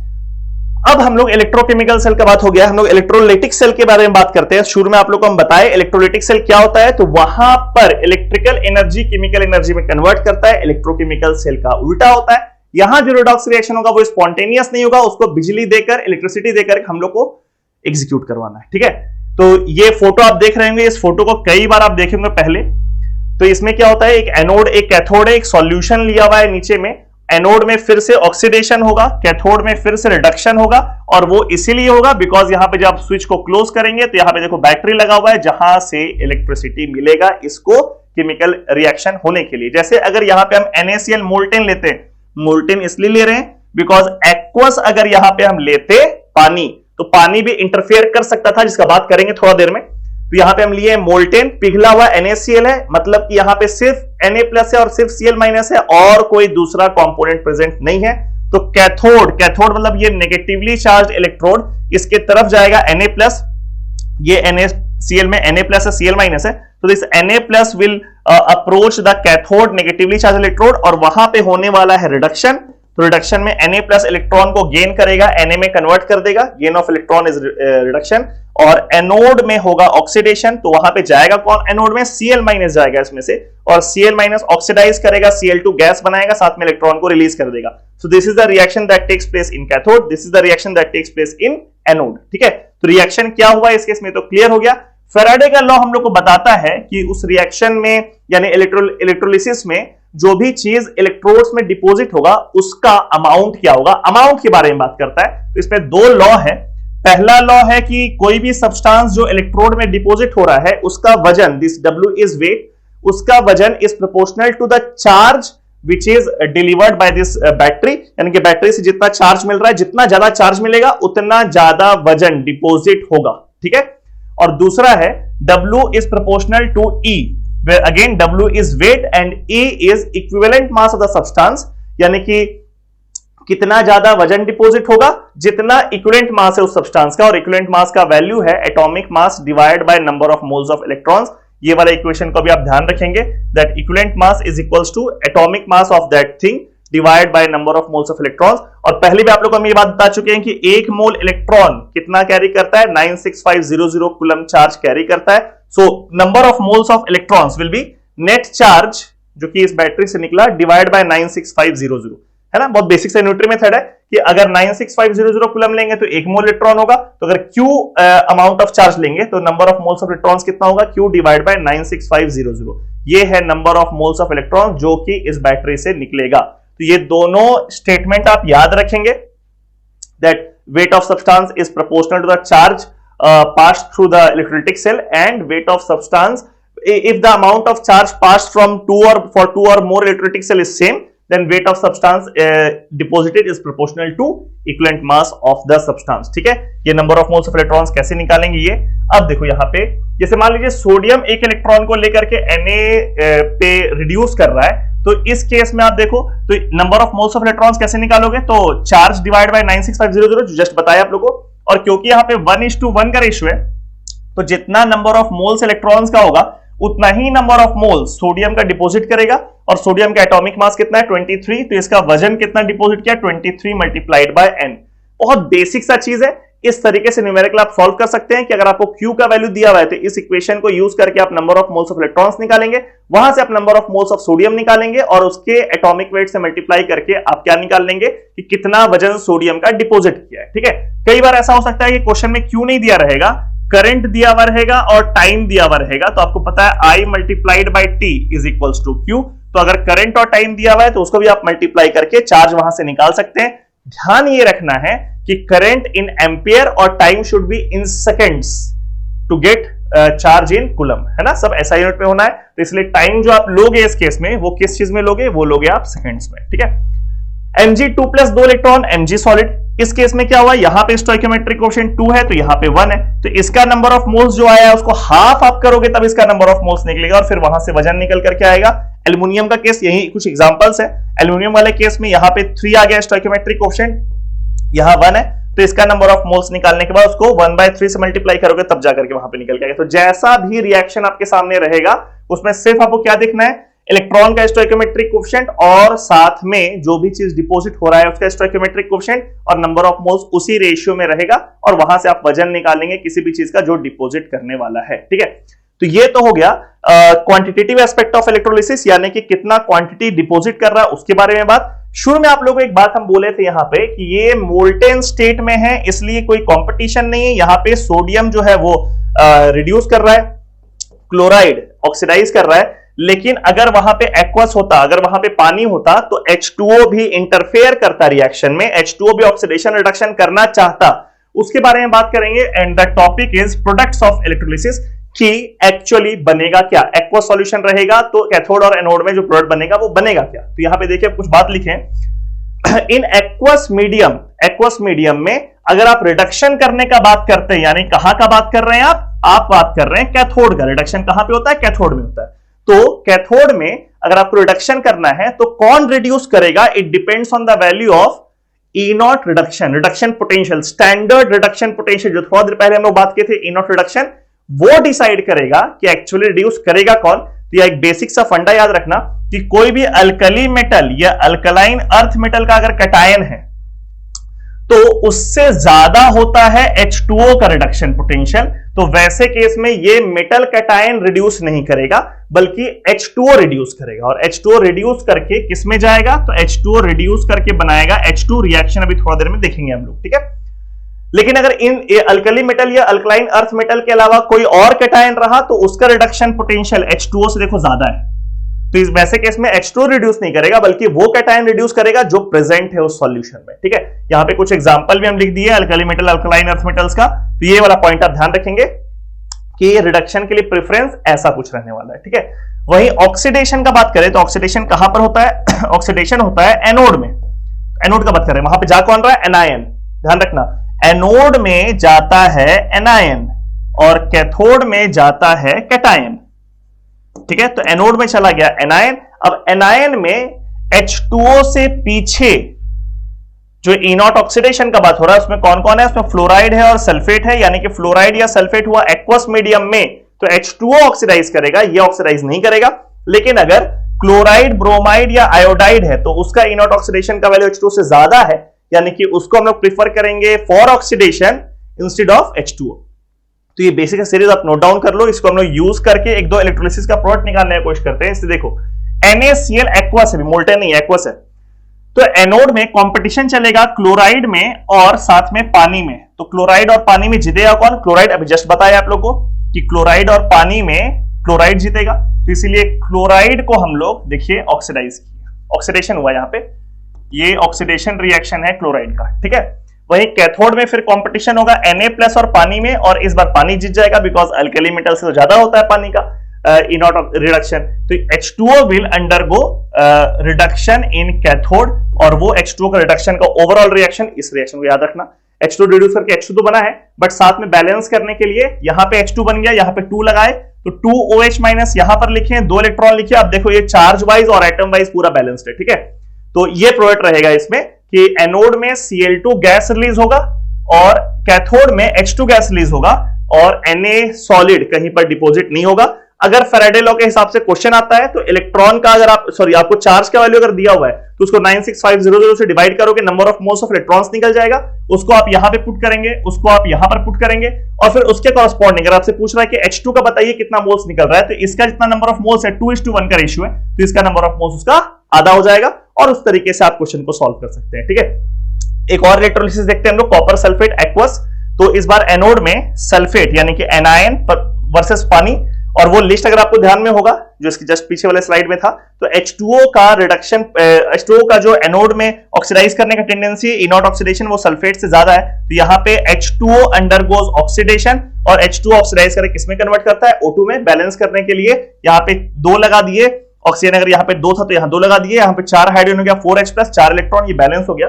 और कैथोड में competition चल रहा है Cu2+ और H2O में, Cu2+ कैटायन और H2O में, और आप लोग को बताए थे H2O में अल्कली मेटल्स और अल्कलाइन अर्थ मेटल्स का कैटायन रहेगा, तो उसका इंट्रोडक्शन H2O से पीछे रहेगा, बाकी सारे कैटायंस का H2O से ज्यादा रहेगा, तो इस बार जीतेगा Cu2+, और रिडक्शन हो गया यहाँ पे देखिए Cu2+ का, और डिपोजिट कर गया है कॉपर, ठीक है। तो यहाँ पे आप देखो एक में आपको दिख रहा है कि एनोड में H2O हार गया लेकिन कैथोड में जीत गया, दूसरे केस में एनोड में H2O जीत गया लेकिन कैथोड में हार गया। तो दोनों तरह का एग्जांपल यहाँ पे हम लोग देख लिए हैं इलेक्ट्रोलिसिस का। प्रोडक्ट क्या बनेगा वो भी, और कितना बनेगा वो भी, ठीक है। Now there is a topic which is called conductance and conductivity, a bit linked with physics, जिसमें आप लोग पढ़ते हैं कंडक्टेंस लेकिन वो मेटालिक कंडक्टर में पढ़ते हैं, यहां पे हम लोग पढ़े इलेक्ट्रोलाइटिक कंडक्टर में। ये वाला फॉर्मूला आप लोग का जाना पहचाना दिख रहा होगा, R is equals to rho into L by A, physics में यूज होता है, रेजिस्टेंस है ये, this R is called resistance, this rho is called resistivity, resistivity, ये L होता है उस मेटल कंडक्टर का लेंथ, और ये होता है क्रॉस सेक्शनल एरिया, ठीक है। यहां पर इलेक्ट्रोलाइटिक कंडक्टर का बात हो रहा है तो R रेजिस्टेंस और रो रेजिस्टिविटी रहेगा, ये L हो जाएगा दोनों इलेक्ट्रोड के बीच का डिस्टेंस, और A हो जाएगा उस इलेक्ट्रोड का क्रॉस सेक्शनल एरिया। कौन सा इलेक्ट्रोड का, तो यहां पे जो फोटो बना हुआ है इसको देखिए, ये L हो जाएगा इन दोनों के बीच का डिस्टेंस, दिस इज L, और जितना क्रॉस सेक्शनल एरिया इस इलेक्ट्रोड का यहां पर प्रेजेंट है इस सॉल्यूशन में जो डिप्ड है, ये क्रॉस सेक्शनल एरिया, ये हो गया उसका वो A वाला पार्ट, ठीक है। वापस जाते हैं वहां पे, तो ये देखिए ये L हो गया दोनों के बीच का लेंथ, ये क्रॉस सेक्शनल एरिया। रेसिप्रोकल कर दिए जब, तो 1/r is equals to 1/ρ A/L, 1/r is called G which is called conductance, and 1/ρ is called K which is called conductivity. This G is called conductance which is reciprocal of resistance. This K is called conductivity which is reciprocal of resistivity. A/L वही चीज है। SI unit of G, G का SI unit होता है साइमेंस, S से लिखते हैं, तो K का क्या हो जाएगा साइमेंस, ये A का मीटर स्क्वायर और ये L का मीटर, तो मीटर हुआ उस तरफ गया तो पर मीटर हो गया, तो K का SI यूनिट इज साइमेंस पर मीटर, ठीक है। ध्यान रखेगा दोनों बात। फिर there is a term which is called molar conductivity, molar conductivity is nothing but conductivity by concentration, और इसको इससे इंडिकेट कर, this called lambda m, lambda m से इंडिकेट करते हैं बड़ा लैम्डा, दिस इज कॉल्ड बड़ा लैम्डा, दिस इज कॉल्ड छोटा लैम्डा। ठीक है, कब कहां यूज करेंगे देखते हैं। तो lambda M is molar conductivity which is conductivity divide by concentration. अब कंडक्टिविटी का यूनिट क्या है, तो साइमंस पर मीटर, और कंसंट्रेशन क्या होता है, मोल्स पर लीटर। अब लीटर होता है डेसीमीटर क्यूब, तो इसलिए यहां पे मीटर, इस तरफ डेसीमीटर क्यूब, तो थोड़ा बहुत कॉमन करना पड़ेगा हम लोगों को यूनिट। तो ये कॉमन यूनिट जो लैम्डा एम का निकल के आता है, this is siemens centimetre square per mole, और ये कंडक्टिविटी के, कंसंट्रेशन एम है, this is conductivity K, this is concentration M, M is molarity. तो सिर्फ के बाय एम नहीं रहेगा, 1000 लगेगा, बिकॉज हम लोग यूनिट में चेंज किए, इस मीटर इनवर्स को भी सेंटीमीटर इनवर्स में कन्वर्ट किए, यहां जो कंसंट्रेशन में डेसीमीटर क्यूब था उसको भी सेंटीमीटर क्यूब में कन्वर्ट किए। ठीक है, तो ये वैल्यू निकल के आया 1000 के डिवाइड बाय मोलारिटी। ये इक्वेशन को आप याद रखेंगे, this K is conductivity, this M is molarity and this lambda M is molar conductivity. ठीक है, तो ये इक्वेशन पे सवाल पूछता है एग्जाम में। अब मोलर कंडक्टिविटी लैम्डा एम और कंसंट्रेशन का रूट सी के बीच में अगर कर्व देखें हम लोग, इसका फंक्शन देखें, तो ये हरा वाला आप लाइन देख रहे होंगे, स्ट्रेट लाइन है, वो कर्व होता है स्ट्रॉन्ग इलेक्ट्रोलाइट के लिए। स्ट्रॉन्ग इलेक्ट्रोलाइट का मतलब होता है जो अपने कॉरेस्पॉन्डिंग आयंस में पूरा टूट जाए, जैसे कि ऐसा रहता है ना, अगर ए बी इरिवर्सिबल साइन और यहां पे A plus plus B minus, तो ये ए बी हो गया स्ट्रॉन्ग इलेक्ट्रोलाइट, तो उसके लिए ग्रीन वाला कर्व होता है स्ट्रेट लाइन। और ये लाल वाला जो कर्व आपको दिख रहा है rectangular hyperbola, this curve is for weak electrolyte. Weak electrolyte क्या हो जाएगा, तो वीक इलेक्ट्रोलाइट होगा जहां पे मान लो ये AB है, ये अपने आयंस में पूरा नहीं ब्रेक कर रहा है बल्कि इक्विलिब्रियम में है, इस तरीके से A प्लस और B माइनस और बीच में रिवर्सिबल का साइन है, इसको बोलते हैं हम लोग वीक इलेक्ट्रोलाइट। ठीक है, तो स्ट्रॉन्ग इलेक्ट्रोलाइट के साथ स्ट्रेट लाइन है और वीक इलेक्ट्रोलाइट के साथ ये रेक्टेंगुलर हाइपरबोला है, दोनों का फंक्शन भी लिखा हुआ है। स्ट्रॉन्ग इलेक्ट्रोलाइट वाला कर्व है lambda M is equals to lambda infinity M minus A root C, क्योंकि ये जो स्ट्रेट लाइन है ये y equals to mx plus C वाला कर्व है, ये जहां पर इंटरसेक्ट कर रहा है इस y एक्सिस को, that is called lambda infinity m, यानी कि कंसंट्रेशन अगर जीरो हो जाएगा तभी ये वाला पॉइंट आएगा। कंसंट्रेशन जीरो का मतलब वॉल्यूम इंफिनिटी की तरफ चला गया, this lambda infinity m is called lambda m at infinite dilution, molar conductivity at infinite dilution, this is called lambda m at infinite dilution, यानी कि उसमें हम लोग इतना पानी डाल दिए हैं कि उसका वॉल्यूम टेंडिंग टू इंफिनिटी हो गया है, कंसंट्रेशन टेंडिंग टू जीरो हो गया है, उस समय उसका मोलर कंडक्टिविटी कितना होगा, that is lambda infinity m. ठीक है, वही लैम्डा इन्फिनिटी एम इसके इक्वेशन में भी है।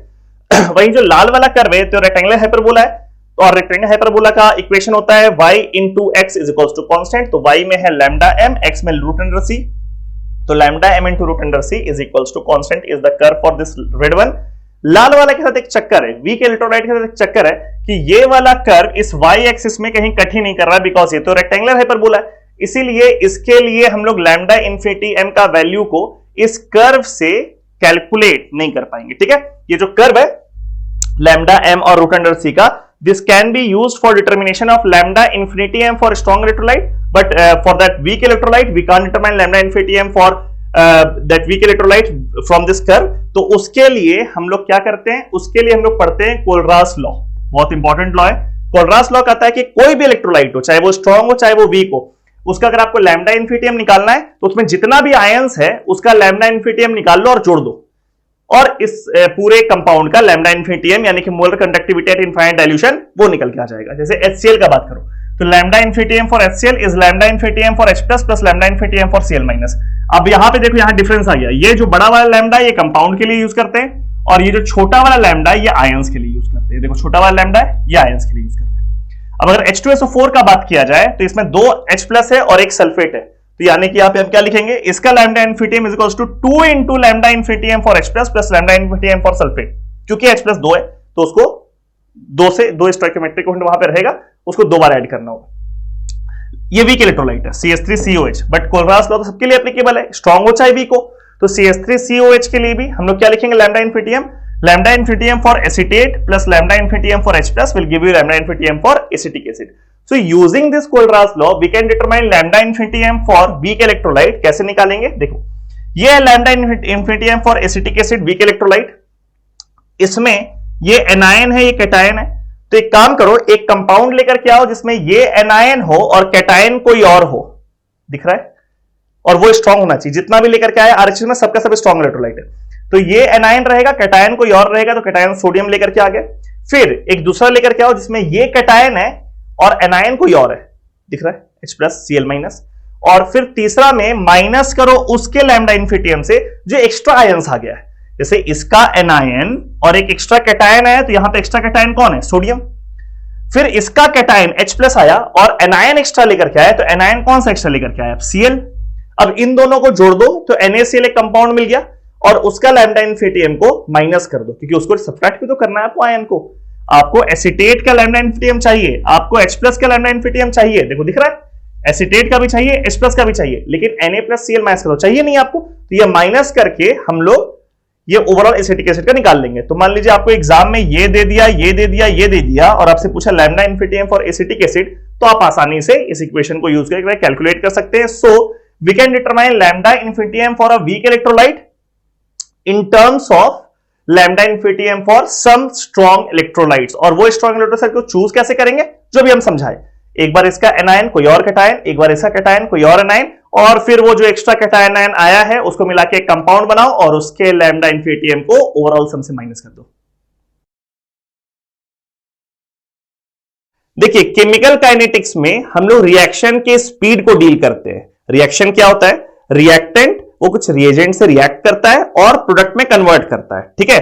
तो किस रेट से या किस स्पीड से रिएक्टेंट कम हो रहा है और प्रोडक्ट बढ़ रहा है, ठीक है। एक नॉर्मल रिएक्शन क्या होता है? रिएक्टेंट एरो दिया होता है, प्रोडक्ट लिखा हुआ है, तो समय के साथ रिएक्टेंट का जो अमाउंट है, कंसंट्रेशन बोल लो या मोल बोल लो, वो डिक्रीज करता है और प्रोडक्ट का जो अमाउंट है वो इंक्रीज करता है। अब जैसे ऐसा है कि ये रिएक्टेंट है और ये प्रोडक्ट है, तो रिएक्टेंट पहले ज्यादा है, प्रोडक्ट जीरो है, तो ऐसा हो सकता है कि रिएक्शन इस स्पीड से बढ़े, ऐसा हो सकता है रिएक्शन इस स्पीड से बढ़े, और ऐसा हो सकता है कि रिएक्शन बहुत स्लो वाले स्पीड से चेंज कर रहा है। तो ये जो तीनों चीज आप कंपेयर करोगे, इसी को केमिकल काइनेटिक्स बोलते हैं कि रिएक्शन का स्पीड क्या है, रिएक्टेंट के डिक्रीज करने का स्पीड क्या है और प्रोडक्ट के बढ़ने का स्पीड क्या है।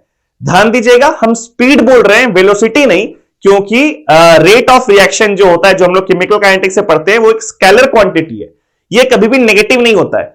चाहे वो रिएक्टेंट घट रहा हो या प्रोडक्ट बढ़ रहा हो, हमेशा रेट ऑफ रिएक्शन पॉजिटिव होता है। तो chemical kinetics actually deals with speed of reaction which we technically call rate of reaction. देखिए यहां पे डिफिनेशन भी लिखा हुआ है, rate of reaction is rate of change of concentration per unit stoichiometric coefficient. यहां पे आप देखिए क्या लिखा है, rate of change of concentration, यानी कि जो अमाउंट का हम बात बोल रहे हैं रिएक्टेंट के डिक्रीज होने का और प्रोडक्ट के इंक्रीज होने का, वो एक्चुअली अमाउंट किस टर्म्स में एक्सप्रेस किया हुआ है? कंसंट्रेशन के टर्म्स में एक्सप्रेस किया हुआ है। Now you know what is concentration. Broadly concentration is, stoichiometry 1 वाला कॉन्सेप्ट आ गया, ये है molarity. Concentration by default is what? It is molarity. Molarity क्या होता है? Number of moles of solute divide by volume of solution in litres. तो वही है कंसंट्रेशन, कि समय के साथ रिएक्टेंट का कंसंट्रेशन डिक्रीज करेगा और प्रोडक्ट का कंसंट्रेशन इंक्रीज करेगा। इसी के रेट के स्टडी को हम लोग केमिकल काइनेटिक्स बोलते हैं। और रेट ऑफ रिएक्शन का डिफिनेशन क्या है? Rate of reaction is rate of change of concentration. Obviously reactant decrease करेगा, प्रोडक्ट इंक्रीज करेगा, तो चेंज तो करेगा ही कंसंट्रेशन।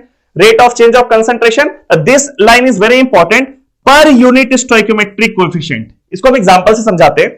जैसे एक रिएक्शन है, ये रिएक्शन लिखा हुआ है A plus BB giving rise to C plus DD, where capital A, B, C, D, these are like reactants and products, and small a, b, c, d are stoichiometric coefficients, जो balance करने के लिए हम लोग use करते हैं। तो rate of reaction क्या होगा? सी रिएक्टेंट है A, यहां पर रिएक्टेंट है A, तो A के कंसंट्रेशन को के चेंज करने का रेट इज dA/dt, ये तो आप लोग जान रहे हैं, dy/dx। ये स्क्वायर ब्रैकेट के अंदर लिखा हुआ है, मतलब कि कंसंट्रेशन बोल रहे हैं। dA/dt is rate of change of concentration of A। 1/A किया है क्योंकि यहां पे लिखा हुआ है पर यूनिट स्टोइकियोमेट्रिक कोएफिशिएंट, है ना। तो इसका स्टोइकियोमेट्रिक कोएफिशिएंट कितना है? A। तो ये 1/A कर दिया गया है इसको। यहां माइनस हम लगाए हैं, जिससे अभी जस्ट हम एक्सप्लेन किए थे कि rate of a chemical reaction is a scalar quantity. तो देखो ये रिएक्टेंट तो बाबू समय के साथ डिक्रीज करेगा, बिकॉज रिएक्शन फॉरवर्ड में अगर जा रहा है, this reactant is decreasing with time.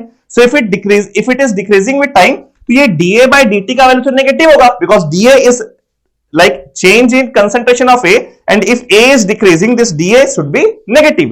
तो यहां माइनस लगाने का मतलब है कि बाबू ये ओवरऑल पॉजिटिव हो गया। अब देखो dA by dt, because A is reactant, so dA by dt is negative, minus लगाए तो ओवरऑल पॉजिटिव हो गया। Similarly B is again another reactant, यहां पे इक्वल टू का साइन देंगे हम लोग, because rate can be expressed either in terms of A, B, C और D। तो B के टर्म्स में अगर लिख रहे हैं तो फिर से देखो dB by dt is again rate of change of concentration of B. Now B is again a reactant, तो यहां पे अगर हम माइनस लगाएंगे तो ओवरऑल टर्म क्या हो जाएगा, पॉजिटिव। और पर यूनिट स्टोइकियोमेट्रिक कोएफिशिएंट है तो B का स्टोइकियोमेट्रिक कोएफिशिएंट B है, तो 1/B लिख दिए। अब C और D प्रोडक्ट है तो उसमें माइनस लगाने का जरूरत नहीं, बिकॉज वो तो समय के साथ बढ़ रहा है, इंक्रीज कर रहा है, तो 1/C dC by dt और 1/D d by dt।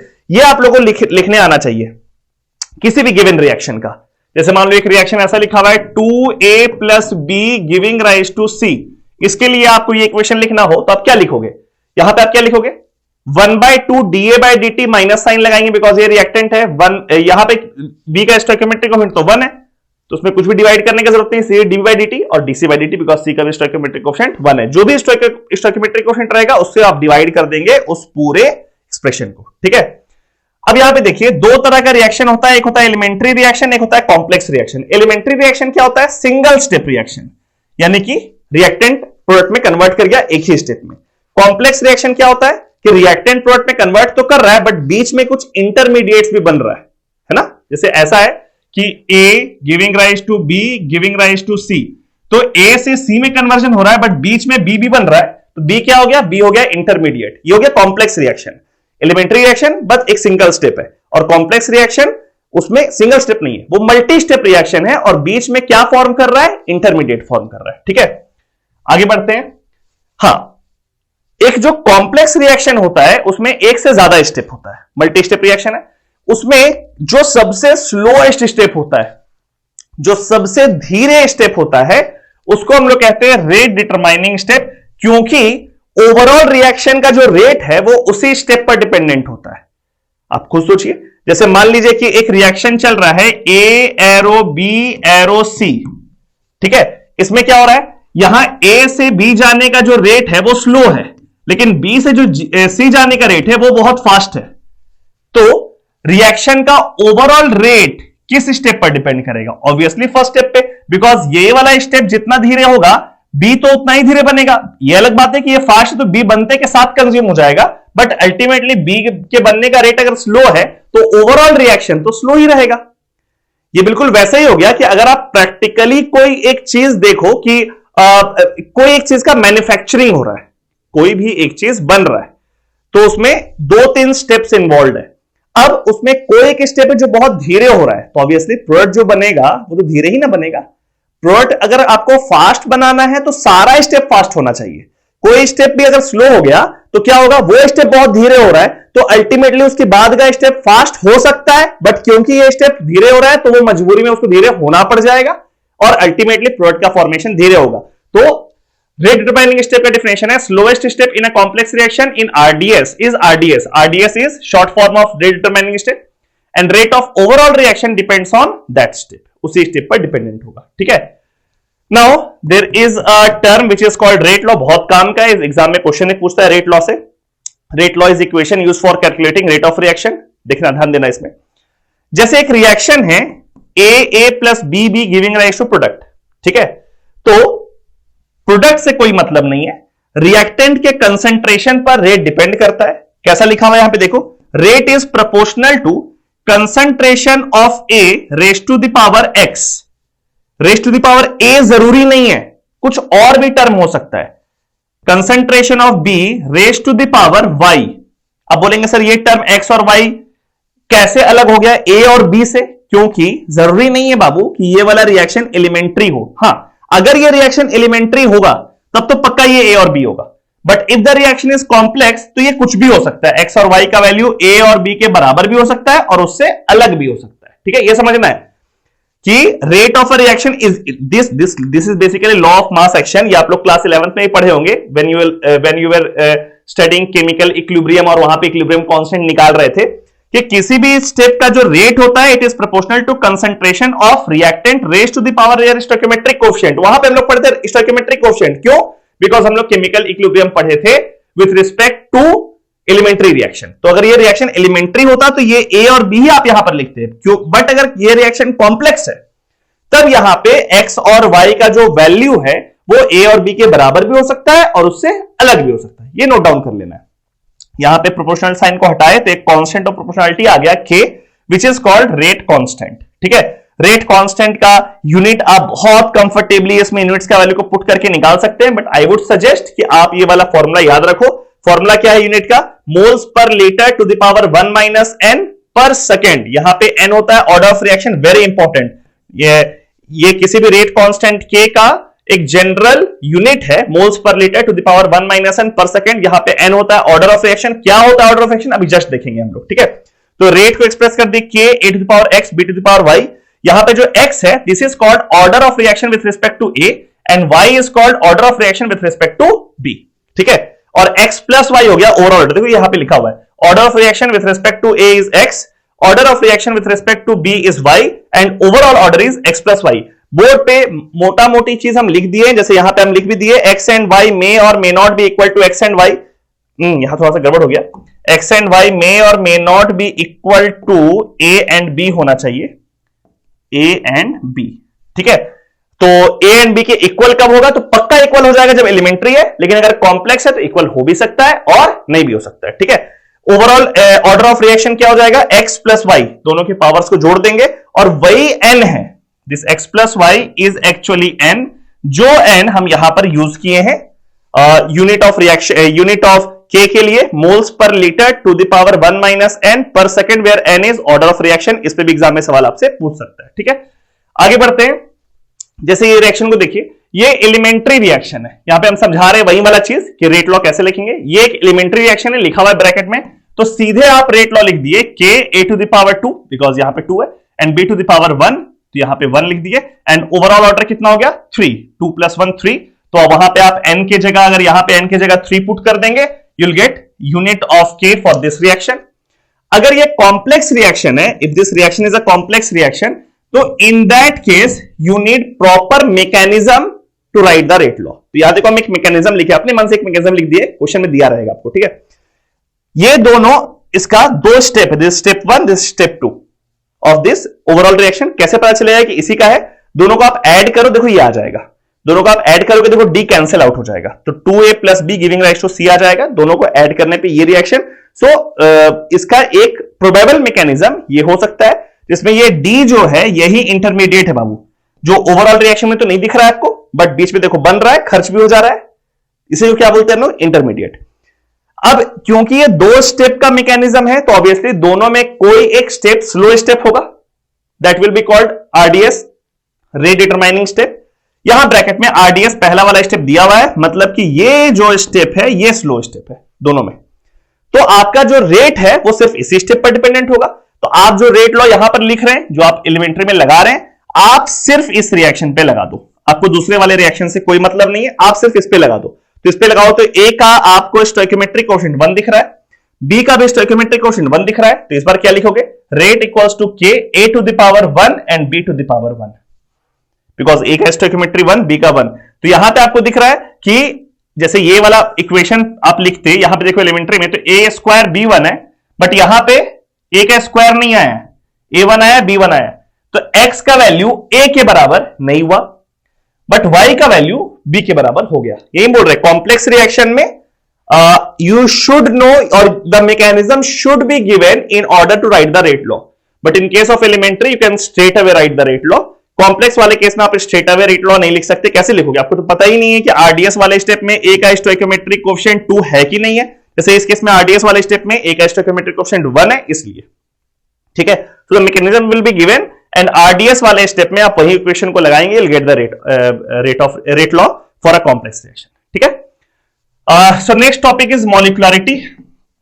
देखते हैं क्या होता है मॉलिक्युलरिटी। मॉलिक्युलरिटी का मतलब होता है किसी भी रिएक्शन में मिनिमम रिएक्टेंट मॉलिक्यूल्स कितना रिक्वायर्ड होगा so as to carry out a chemical reaction. किसी भी रिएक्शन को एग्जीक्यूट करने के लिए कम से कम रिएक्टेंट मॉलिक्यूल कितना लगेगा। जैसे इसको देखो, a plus B giving rise to c, इसका स्टोइकियोमेट्रिक कोएफिशिएंट 1, इसका भी 1, तो minimum number of reactant molecules that is required to carry out this reaction is 2।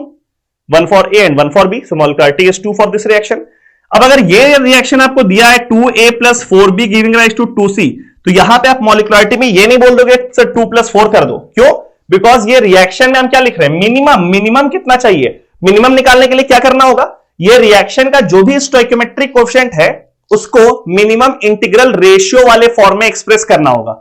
यहां पे 2:4:2 है, तो इसको एक्सप्रेस हम लोग कैसे करेंगे? देखो, मिनिमम स्टोइकियोमेट्रिक कोएफिशिएंट वाले रेशियो में तो 1:2:1 के फॉर्म में, मतलब 2 इसमें से कैंसिल आउट कर दिए, तो ये आ गया रिएक्शन, बिकॉज दोनों रिएक्शन सेम है। अब आप देखते हो कि आप सिंपलेस्ट इंटीग्रल कोएफिशिएंट वाले फॉर्म में उसको एक्सप्रेस कर दिए। अब उसके रिएक्टेंट का स्टोइकियोमेट्रिक कोएफिशिएंट को जोड़ दो, मोलिकुलरिटी देखो 3 निकल गया इसका। सिंपल सा है। यहां पर देखो 1/2a plus b giving rise to c, इस स्टेप से आप मोलिकुलरिटी नहीं निकाल सकते हो। कैसे निकालोगे? हाफ तो होता ही नहीं मॉलिक्यूल, आधा मॉलिक्यूल कैसे हो सकता है? मिनिमम तो एक मॉलिक्यूल होगा। तो ये भी आप सिंपलेस्ट इंटीग्रल रेशियो में तो है नहीं, half is not an integer, तो इसको आप क्या करेंगे, इसको फिर से आप सिंपलेस्ट इंटीग्रल रेशियो में एक्सप्रेस किए, ओवरऑल 2 से मल्टीप्लाई, इसे यहां पे आप ओवरऑल 2 से डिवाइड कर दिए, यहां पे क्या करोगे, ओवरऑल 2 से मल्टीप्लाई कर दोगे, तो ऐसा आ गया। अब फिर से आप देख रहे हैं, ए का स्टोइकियोमेट्रिक कोएफिशिएंट 1, बी का स्टोइकियोमेट्रिक कोएफिशिएंट 2, तो मोलिकुलरिटी 3 हो गया। तो किसी भी रिएक्शन का मोलिकुलरिटी निकालने के लिए क्या करना है आपको, उस रिएक्शन को एक्सप्रेस करना है इन terms of simplest integral ratio of stoichiometric coefficient by multiplying और डिवाइडिंग बाय इंटीजर्स, और फिर रिएक्टेंट के स्टोइकियोमेट्रिक कोएफिशिएंट को ऐड कर देना है। ठीक है, यहां पे एक बात मेंशन करने वाला है, आप नोट डाउन भी कर सकते हैं उसको, that for a complex reaction overall molecularity is not defined, क्योंकि हर स्टेप का अपना अपना मोलिकुलरिटी होता है कॉम्प्लेक्स रिएक्शन में। आगे बढ़ते हैं, अब हम लोग देखेंगे इंटीग्रेटेड रेट लॉ। अभी तक क्या देख रहे थे, एक नॉर्मल सा रेट लॉ जिसमें कि रेट ऑफ रिएक्शन निकालते हैं हम लोग इन terms of given concentration of reactants. ठीक है, रेज टू द पावर कोई भी एक वैल्यू। इंटीग्रेटेड रेट लॉ में हम लोग क्या करते हैं, देखो यहां लिखा है variation of concentration with time. हम लोग क्या करते हैं, रिएक्टेंट का जो कंसंट्रेशन है वो टाइम के साथ किस तरीके से वेरी करता है, उसका फंक्शन कैसा होता है वेरिएशन का, वो हम लोग स्टडी करने वाले। ये हम लोग के सिलेबस में हम लोग को पढ़ना है सिर्फ जीरो ऑर्डर रिएक्शन और फर्स्ट ऑर्डर रिएक्शन के लिए। ठीक है, जीरो ऑर्डर रिएक्शन किसको बोलते हैं? ऑब्वियसली इक्वेशन वाइज तो ऐसे लिखोगे ना, rate equals to k a to the power 0, ऊपर में 0 रहेगा तभी जीरो ऑर्डर रिएक्शन होगा। अब बोलेंगे सर जीरो ऑर्डर रिएक्शन कैसे हो सकता है, कोई भी की कंसंट्रेशन पर डिपेंडेंट ही नहीं है। I will give an example, photosynthesis is an example of zero order reaction, because photosynthesis जो प्लांट्स में होता है, फोटोसिंथेसिस का जो रेट है वो किसी भी चीज के कंसंट्रेशन पर डिपेंडेंट नहीं होता है। फोटोसिंथेसिस का रेट लाइट के, सनलाइट के इंटेंसिटी पर डिपेंड करता है कि उस लाइट में कितना photons per unit time incident हो रहा है प्लांट में, उस पर डिपेंड करता है फोटोसिंथेसिस, ना कि किसी से कंसंट्रेशन पे। इसलिए फोटोसिंथेसिस एक जीरो ऑर्डर रिएक्शन है, वो जीरो ऑर्डर काइनेटिक्स को फॉलो करता है। अब जीरो ऑर्डर काइनेटिक्स क्या होगा, अगर कोई एक रिएक्शन है A giving rise to product and rate is k a to the power 0, obviously zero order reaction में पावर में 0 होगा, तो ये a टू द पावर 0 तो 1 हो गया, तो क्या बचा, rate equals to k, simply rate equals to k। अब रेट क्या होता है, minus da by dt, obviously because a is a reactant, तो थोड़ा इंटीग्रेट वगैरह करके ये वाला फॉर्म आता है। हम डेरिवेशन नहीं कर रहे because obviously this is revision video. If you want to have that derivation, यहां से कैसे डिराइव होकर के ये पहुंचा है, you can have that one shot videos, पूरा डिटेल्स में जिसमें बताया हुआ है। तो कंसंट्रेशन of A at time t after time t is equals to concentration A naught, initial concentration of A at time t equal to 0 minus KT। ठीक है, ये A क्या है कि अभी कितना कंसंट्रेशन है A का, A naught शुरू में कितना था, और K है rate constant, T time obviously. अब देखो इसका कर्व कैसा बनेगा, कंसंट्रेशन, दो कर्व यहां पे बनाए हम, एक ये वाला देखो, rate equals to K, now K is a constant, rate constant, so rate is a constant term, so the rate versus concentration curve will be parallel to x-axis because rate is constant for a zero order reaction। और ये वाला curve कैसा होगा, this is concentration is equals to initial concentration minus kt, तो y axis में अगर concentration लिखे, x axis में अगर टाइम लिखे, तो ये स्ट्रेट लाइन आपको दिख रहा होगा, y equals to mx plus c, जहां पे m क्या है, minus k, slope is negative minus k, तो इस लाइन का स्लोप का वैल्यू क्या हो जाएगा, माइनस k। ठीक है, स्ट्रेट लाइन नेगेटिव स्लोप के साथ, समय के साथ घटता हुआ, ये ऐसा करके निकला है। तो ये इक्वेशन में एक टर्म आता है, बड़ा इंपॉर्टेंट टर्म है, हाफ लाइफ बोलते हैं उसको, टी हाफ। हाफ लाइफ का मतलब कितने समय के बाद आधा रिएक्टेंट खर्च हो गया, प्रोडक्ट में कन्वर्ट कर गया आधा, यानी कि this concentration A will be A0 by 2. Initial concentration of A was A0. So right now if the concentration is A0 by 2, तो हम लोग क्या बोलेंगे, समय कितना हो चुका है, हाफ लाइफ हो चुका है. तो यहां A के जगह आप अगर A0 by 2 पुट कर देते तो फिर यहां पे T के जगह आप क्या पुट करोगे, T हाफ लाइफ, और वो T हाफ का वैल्यू निकल करके आता है A0 by 2K. तो इसका आप वैल्यू को याद भी कर सकते हैं. अदरवाइज अगर ये इक्वेशन आप लोग को याद है जीरो ऑर्डर के लिए, तो आप यहां पे A की जगह क्या पुट कर दोगे एग्जाम में, A0 by 2, थोड़ा सॉल्व करोगे तो T का वैल्यू A0 by 2K निकल कर आ जाएगा. बट हां, जो भी चीज घेरा हुआ है आई वुड सजेस्ट कि आप उसको याद रखो, न्यूमेरिकल सॉल्व करने में बहुत हेल्पफुल होगा, बिकॉज बोर्ड एग्जाम में जो भी न्यूमेरिकल आने वाला है वो स्ट्रेट अवे फॉर्मूला बेस्ड होगा. ठीक है, तो फॉर्मूला अगर याद रहेगा तो मोस्ट प्रोबेबली आप उस क्वेश्चन को कंफर्टेबली बना लेंगे. फर्स्ट ऑर्डर काइनेटिक्स का बात करें तो फिर से एक रिएक्शन है A giving rise to product. If this is a first order reaction then the power for concentration of A is 1, A to the power 1. यहां A टू पावर 0 था, जीरो ऑर्डर होने की वजह से A टू द पावर 1 है first order की वजह से. ठीक है, अब इसमें फिर से वही इंटीग्रेशन हम लोग लगाते हैं, रेट की जगह माइनस dA/dt और वो सारा डेरिवेशन जो कि वन शॉट वीडियो में है. तो यहां पे इक्वेशन आता है A is equals to A0 e to the power minus KT. जैसे यहां पे इक्वेशन आया था ना स्ट्रेट लाइन, वैसे यहां पे इक्वेशन कुछ ऐसा आता है A equals to A0 e to the power minus KT.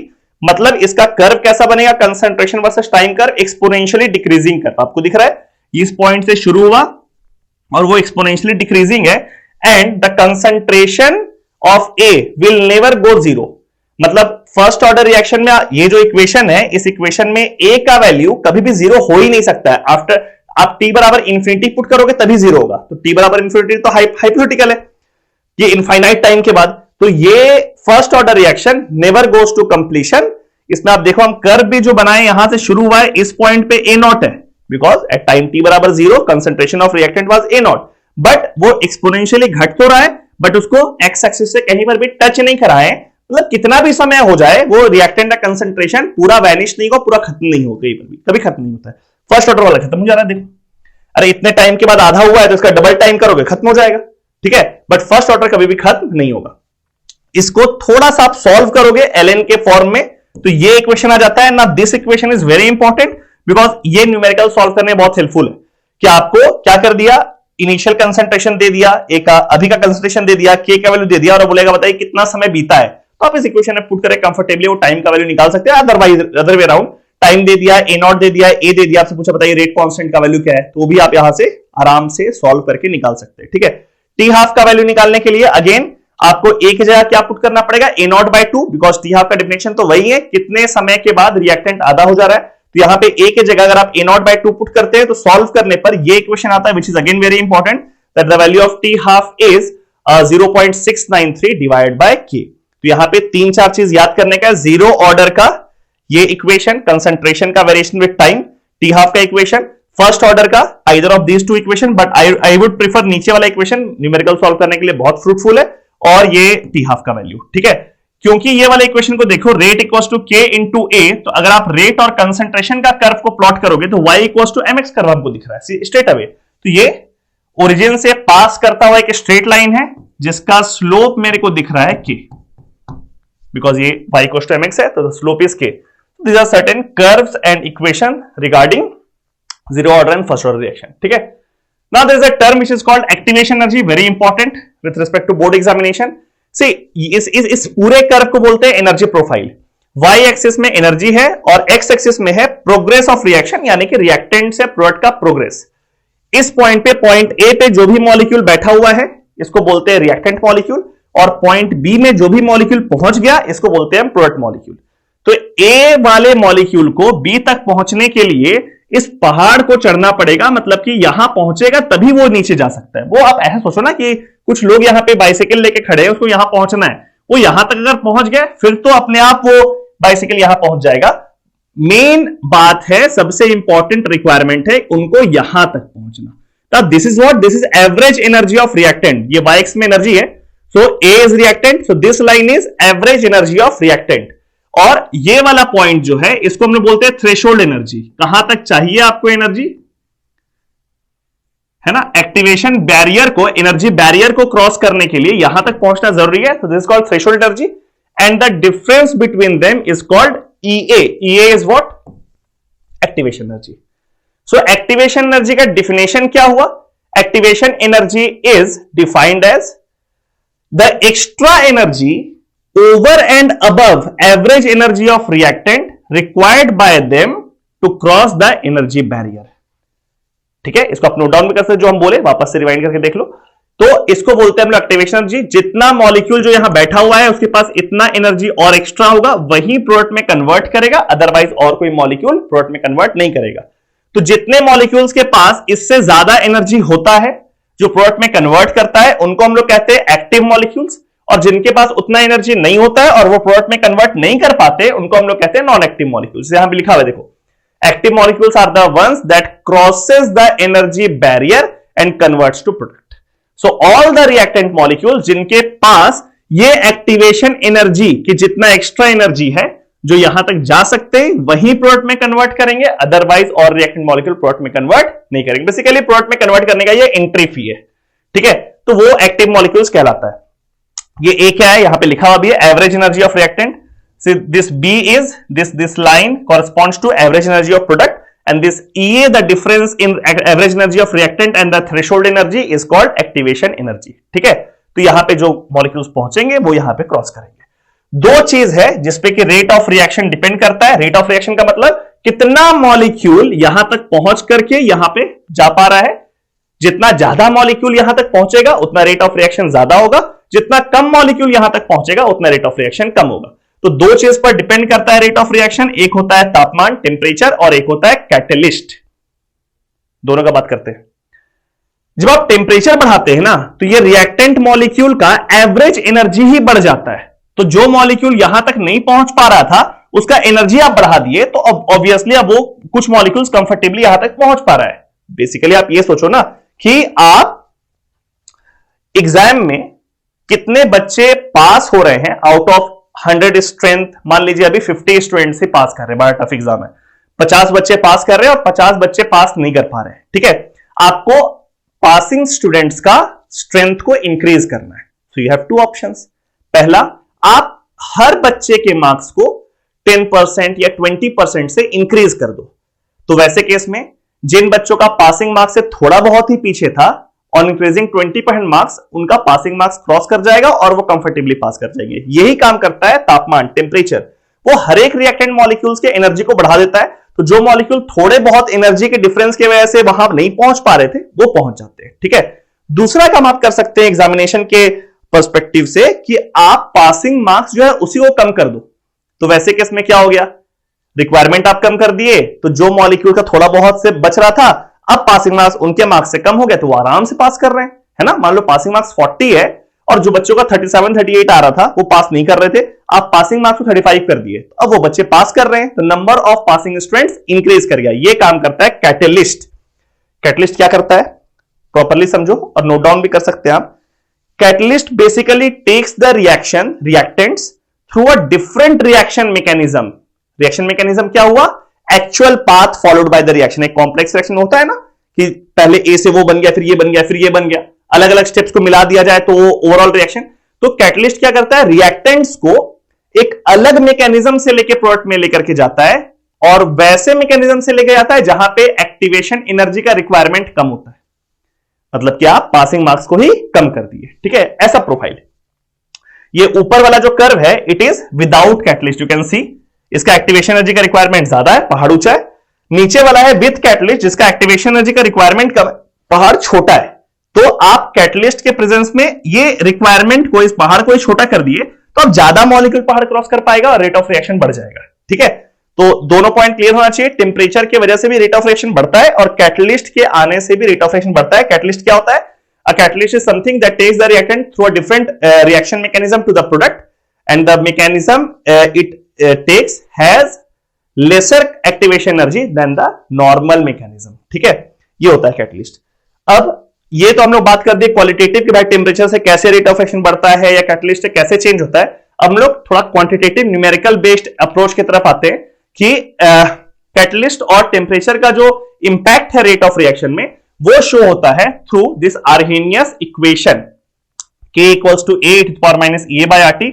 K is rate constant। ये कैपिटल ए जो है इसको बोलते हैं आर्हेनियस कांस्टेंट या फिर एक दूसरा नाम भी है प्री एक्सपोनेंशियल फैक्टर, ये एक्सपोनेंशियल टर्म है e to the power minus e by RT, इसके पहले लिखा हुआ है, तो आर्हेनियस कांस्टेंट को बोलते हैं pre exponential factor. EA is activation energy, R आप लोग को पता है universal gas constant, in SI unit the value of R is 8.314 joule पर मोल पर kelvin and T is temperature in kelvin. ठीक है, तो ये सारा चीज यहां लिखा हुआ है, वैल्यूज भी लिख दिए हम, यहां पर दिख रहा है आप लोग को, टेंपरेचर केल्विन में है। और ये जो टर्म है e to the power minus EA by RT, this is basically fraction of active molecules. Active molecules क्या होता है भी बता चुके आप लोग को, वो सारा मॉलिक्यूल जो एक्टिवेशन एनर्जी वाले बैरियर को क्रॉस कर जाता है उनको एक्टिव मॉलिक्यूल्स बोलते हैं, और ये कहलाता है फ्रैक्शन ऑफ एक्टिव मॉलिक्यूल्स, यानी कि number of active molecules divide by total number of molecules, वो है e to the power minus E by RT। तो ये वाला इक्वेशन आप याद रखेंगे। इस इक्वेशन में दोनों तरफ आप ln लगा दो log बेस E, तो ये इक्वेशन बन जाता है। इक्वेशन बड़ा इंपॉर्टेंट है। अब टेम्परेचर का इफेक्ट हम लोग देखते कैसे हैं, तो मान लीजिए टेम्परेचर T1 पर रेट कांस्टेंट है K1 और टेम्परेचर T2 पर रेट कांस्टेंट है K2, तो एक बार यहां पे T1 पुट करेंगे तो यहां K1 पुट करेंगे, एक बार यहां T2 पुट करेंगे तो यहां K2 पुट करेंगे, दोनों इक्वेशन यहां पे लिखा हुआ है, 2 - 1 कर देंगे, थोड़ा सा कैलकुलेशन करेंगे और कैलकुलेशन करने के बाद एक फॉर्म आएगा 2.303 log K2 by K1 equals to EA by R T2 minus T1 divided by T1 T2। Very important equation, इस पर बेस्ड न्यूमेरिकल बहुत फ्रीक्वेंटली बोर्ड एग्जाम में आता है, इनफैक्ट कॉम्पिटिटिव एग्जामिनेशन में भी आता है। इसमें क्या है कि 4-5 चीज है, टेम्परेचर T1 है, T2 है, EA है, K1 है और K2 है, R तो कांस्टेंट टर्म है, इसका वैल्यू यहां लिखा हुआ है। तो इन 5 चीज में क्वेश्चन में आपको कोई 4 दिया हुआ रहेगा और आपको इसको सॉल्व करके 5वां को कैलकुलेट करना है। जनरली लॉग का वैल्यू क्वेश्चंस पे दिया रहता है, otherwise I will make a video जिसमें कि लॉग और एंटी लॉग का एक कॉमन सा तरीका बता देंगे आप लोग को वैल्यूज निकालने का without using the log table. Otherwise ये इक्वेशन को यूज करके आप कंफर्टेबली सॉल्व कर सकते हैं कि टेम्परेचर के चेंज करने पे रेट कांस्टेंट का वैल्यू किस तरीके से चेंज करता है based on the value of activation energy given.